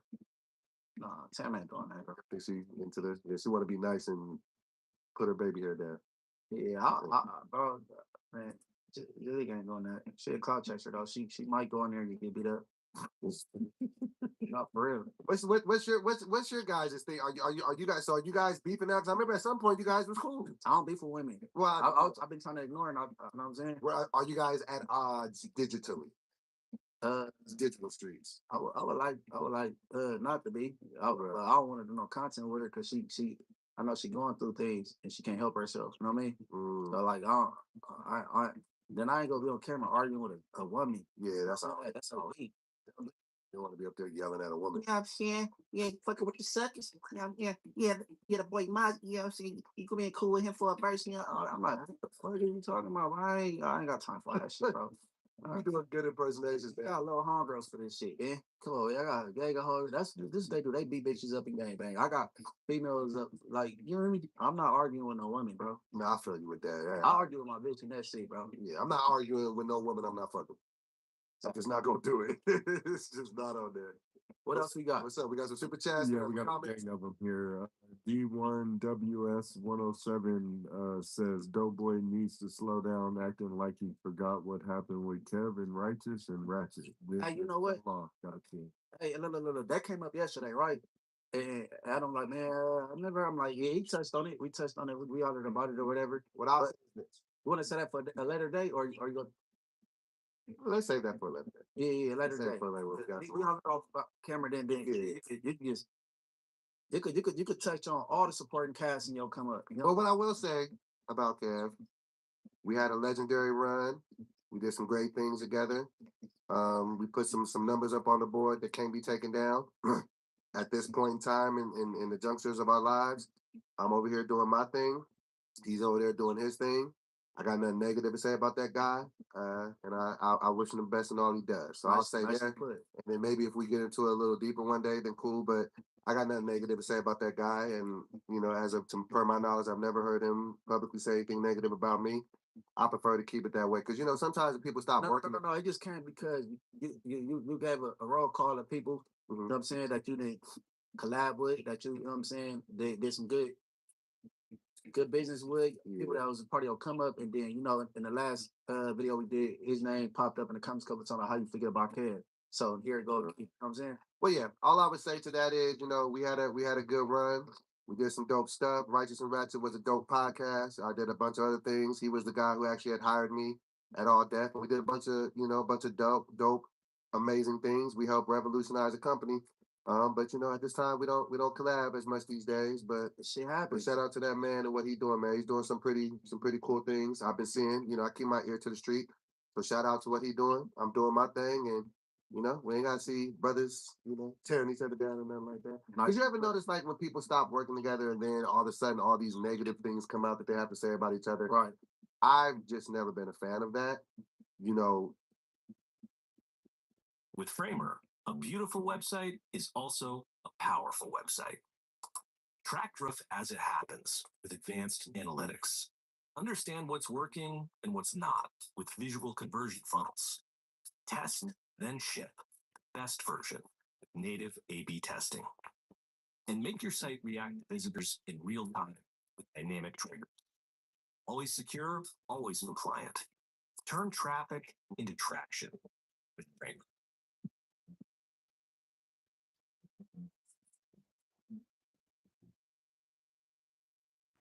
The essence of driving is gripping the road, keeping momentum, responding with precision. A brand by Hankook, a tire that fits. Laughlin, official tire partner of TGL. To each his own. People can do that, but my thing is, if we work, if we got some money together, if we're doing some things, I don't care what happened. Like, I'm not finna sit up here and now all of a sudden start bashing you. So that's just not how I operate. All right, next one. Yeah. Let's see. Next is Next is you most definitely got to do a segment in because that comment popped up in the chat last night. Away from the conversations. Doughboy. You a good addition. The only thing is your name is too common. I looked it up and 20 other Doughboys came up. I almost thought you had a song with Young D. Oh, no. But George is spelled different. Yeah, I spelled it that way because I knew years ago. I mean, the actual origin of it was I used to really look like the younger version of Ice Cube in Boys in the Hood when I was young because I was a little fat kid. And Ice Cube had always been my favorite rapper. So, that's how I kind of got the name way back. But tell them your spelling. Doboy. So it's actually spelled like Duboy, but it's DO capital BOY. So as long as you look it up that way, I'm probably the only one that does it like that, I believe. But shout out to all the other Doughboys, but I'm almost certain I'm older than all of them. So I'm the OG of the Doughboy name. So at least I would like to think of myself as that. But hey, thank you for saying I'm a good addition, man. I like being over here with Morals Over Money and what we doing, man. I'm believing in this podcast. That was from Adam 78B, by the way. Okay, for sure. Up next is Michael Castaneda 9827 says Jack 100 is a freaky frog. They calling him Jack 100, man, because he's jacking off, man. Who's Yeah, Jack 100 like jacking off. Jack 100 is crazy. You gotta leave it out. Moose or Doughboy don't realize if Adam is getting sick of them, that Monday show will be canceled within 3 to 4 months. 30K ain't cutting it. Adam is addicted to the numbers. Doughboy is more genuine than Moose. Hey, what would be the first show that got canceled? I was on a show 2 years ago that was canceled. Really? I mean, what show was that? Man, like I said last time, and Flacco said I was on dope. The best numbers Flacco ever did in his history of being on No Jumpers was sitting next to me. It was a show with me, Flacco, and Spiderload, and that's the best numbers he ever did. Oh, No Jumper? Yes, it was his own show, and it's the best he ever did. But you know, people won't admit to nothing like that. You know what I mean? 'Cause I'm just a gangbanger, the blood nigga. Throw the dumb gangbanger. I don't know where they get that shit. Nah, man, you're What? a dope podcaster, and nah, you're much more than that. And to answer to the question that the person just said, I actually don't believe that. I believe that I believe that Adam wants a show that is a different gear over there that doesn't do all of the other things that happen at No Jumper. I feel like the first 3-4 weeks, me and Moose both came in hot. Like, you know what I'm saying? I came in, I'm getting into it, so it can, it's just it seems a little cluttery, but I believe you gotta give stuff a chance to grow. Like we have such a short attention span in the social media space, and like we want to just move on like so quickly. Sometimes the one thing that you can't fake is the reps. So I think the more that Adam, Moose, and I build, it will get better. It will become more fluent. I think we have one of the most diverse podcasts because you got a white guy, you got a black guy, you got a Mexican guy. And I feel like it will work. I hope that it doesn't like have to be, looked at as, oh, these numbers aren't the greatest. You gotta think about it. People from the No Jumper universe, they don't. I mean, yeah, some people might know me. Yeah, some people might know Moose, but they're just getting to know us in this lane. So just give us some time. Let us work it out. I think we'll get there. That was from Fam Bam 3400, by the way. Adam 78B again says some of the fans hate themselves. Why would you expect that you get unanimous love? Stop pandering. It's showtime, though. Do you don't internalize the comments? I love that comment. That's fine. And that's what I really felt too. After all of this stuff, because I was just like, all this critiquing I'm getting, all these names, these new nicknames I've got, like Glaze God, or they call me Big Black Lush now, like whatever. It is what it is. TBL. Okay. It is what it is. But shout out to Adam that just left that comment. No, I have told myself moving forward, I'm going to just unapologetically bring Doughboy. BBL shit was. I didn't want to ask. So I'm gonna, the next time I pop on camera, I'm gonna be unapologetically myself, and I can win, lose, or draw being me. But yeah, I'm not here to pander. I'm not here to change who I am. I'm here to bring who I am into every room and add value.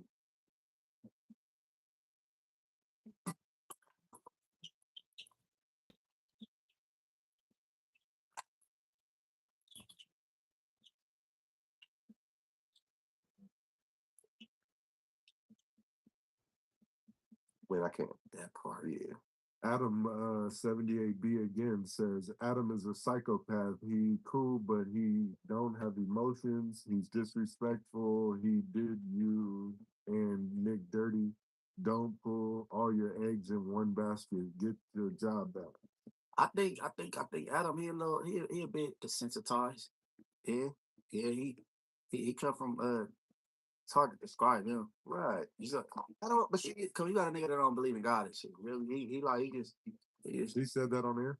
So he's an atheist. He's an atheist. Yeah. But I don't be giving a fuck what a nigga believe in, cause I got homies that worship the devil, but I don't got nothing to do with me. I got niggas that do drugs I don't do or not. You know what I'm saying? I just do me. I don't let what other people do affect me. You know what I'm saying? Right. So that's his little religious belief system or whatever. But Adam is a bit numb. You feel me? Right. He can watch his wife get slammed stick by two niggas. Yeah, he's a different breed, but I don't feel like he's disrespectful. I don't feel like he was disrespecting us by throwing us in the water. If anything, my heart wants to believe that he was like, oh, they can handle this. I got to do this other thing. Moose and Doe got this. And whether he feels we hit the mark or not, or if he feels that wasn't the greatest interview, I think he trusted us enough to do it. And I've had some conversations with Adam online. He really just wants niggas to be great. He's opening up his platform. So I don't view it in that way, but at the same time, he's not gonna bite his tongue on how he feels. If he feels like he needs to push you in a different direction. I'm just one of those type of people that don't get challenged when I get pushed. I'm like, okay, let me hear what you're saying, let me apply what you're saying, and let me see if I can course correct and do it a little bit better. So I see something different in Adam, and we'll see how this whole play plays out. Oh, you got no jumper chat. Okay, yep. You let the Next, whole world know. Like, you get These super chats are coming. these are super chat. Okay. That's a no thing. jumper chat. What? Niggas out. Let's see. Where did I leave off at? So it's for him. 40. Next up, we got 6-year-old man. three Get no monkeys. No, we 40. a morals over money moment of history. Doughboy's new handle is Dijon. Dojan. Oh, Dojan. Yeah, so Oh, Dojan. Oh, okay. I was like, okay. I mean, I'm not, Nah, that ain't that nigga. no. No, I'll just laugh at this Doughboy choice. Let's see what Stand up a bad idea at the live show. NJ fans are trolls. Yeah, That's from. I'll probably take you over to like the Comedy Store first. I know about all the little open mics. We gotta put you in a very comfortable environment the first time where you're just comfortable. An audience of about 40 to 60 people would be good to start in front of. You know what I'm saying? I'll work with you and like let you know, like I'll teach you like how the anatomy of a joke. It's a premise, it's a setup, it's a punchline. The premise is what it's about. The setup is how you walk it there, and the punchline is the funny thing. So I'll show you all these little different things. And I feel like if I just had a conversation with you about your life, we'd be able to find because the best funny moments and the best comedians come from real authentic places. So I just want you to go up there, talk about your life experiences, different things. I think that 10 years from now you'll thank me for pushing you to do that. Has anybody else told you should do stand up? I can't be the first person that told you. Yes. Think the first. The first? Yeah. Really? Yeah. Nobody's ever told him that, Dion? They definitely tell him that he's funny as fuck all the Yeah, time. they tell me in the comments and all that, like I'm funny or whatever. Yeah, we're gonna get you there, man. I can't wait. It's gonna be a good time. That was from Joe Mac 218, by the way. Shout out to him. Next is Toa 700. He says this nigga really just glazed delete, shaking my head. Every time I say anything about anybody, it's a glaze. Hey, he didn't see the videos are getting whipped out. Like she got her feet whipped a few times. She got some highlights. You know what I'm saying? But I mean, I don't know, man. But does she get out there and fight though? That's my biggest thing. You could lose, and I'll be okay with that as long as you ain't turning it down and you ain't running for nothing and you ain't balling up. Does she letting her hands go? Yes, I've been over that long as you fight, Gary, right? Well, my whole thing is I win more than you lose. That's a lot because you keep getting your ass beat. That ain't that's some other shit. You know what I mean? Especially when you want starting shit and talking. Right. You gotta do your best. Yeah. I feel that. Up next, we got QN Hannahs. 4342 says, I fuck with you, heavy munchie. I think that's what he wrote. It says, I fuck with you, heavy munchie.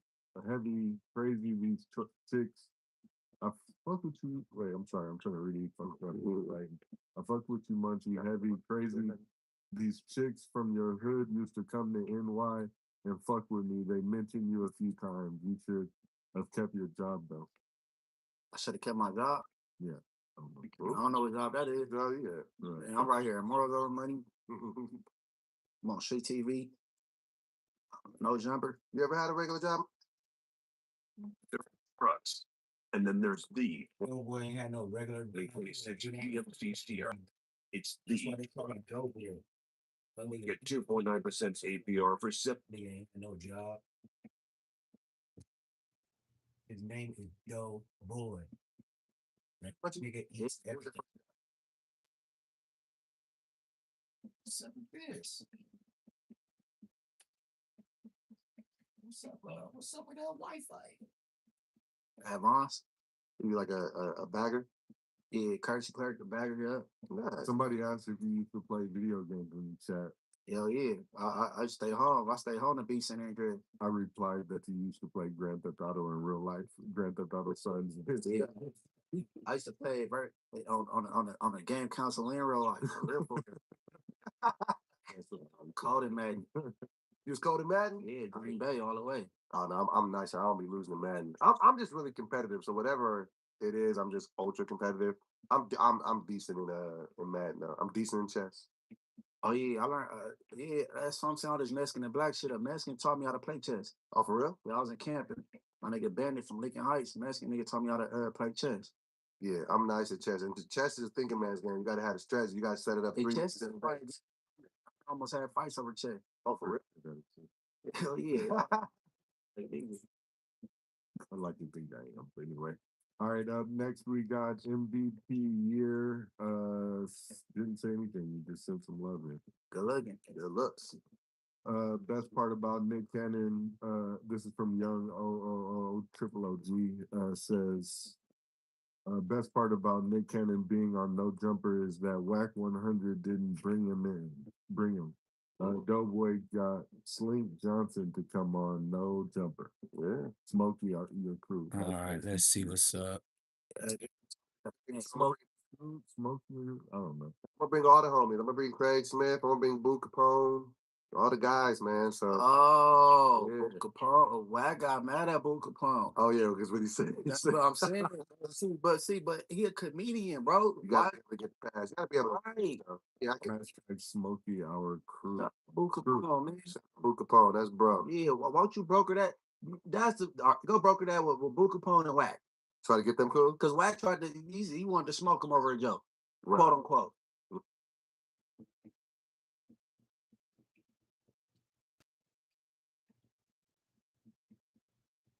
Let's see what's up with this Dean the Great, man.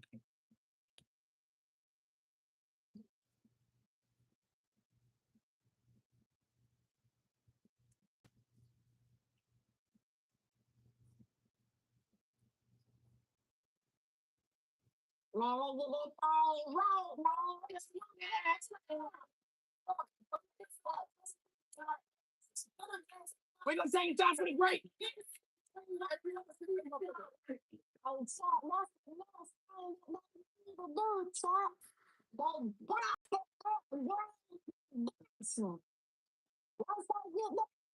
When you use What? Carlos fragrance, I know this dude is not using this voice. spring, the unofficial new year for Tool people. A time to start. This nigga using a gay ass voice.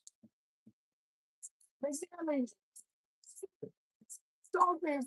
Google. My loyal niggas in here, man. The young OG McKelly, GSP.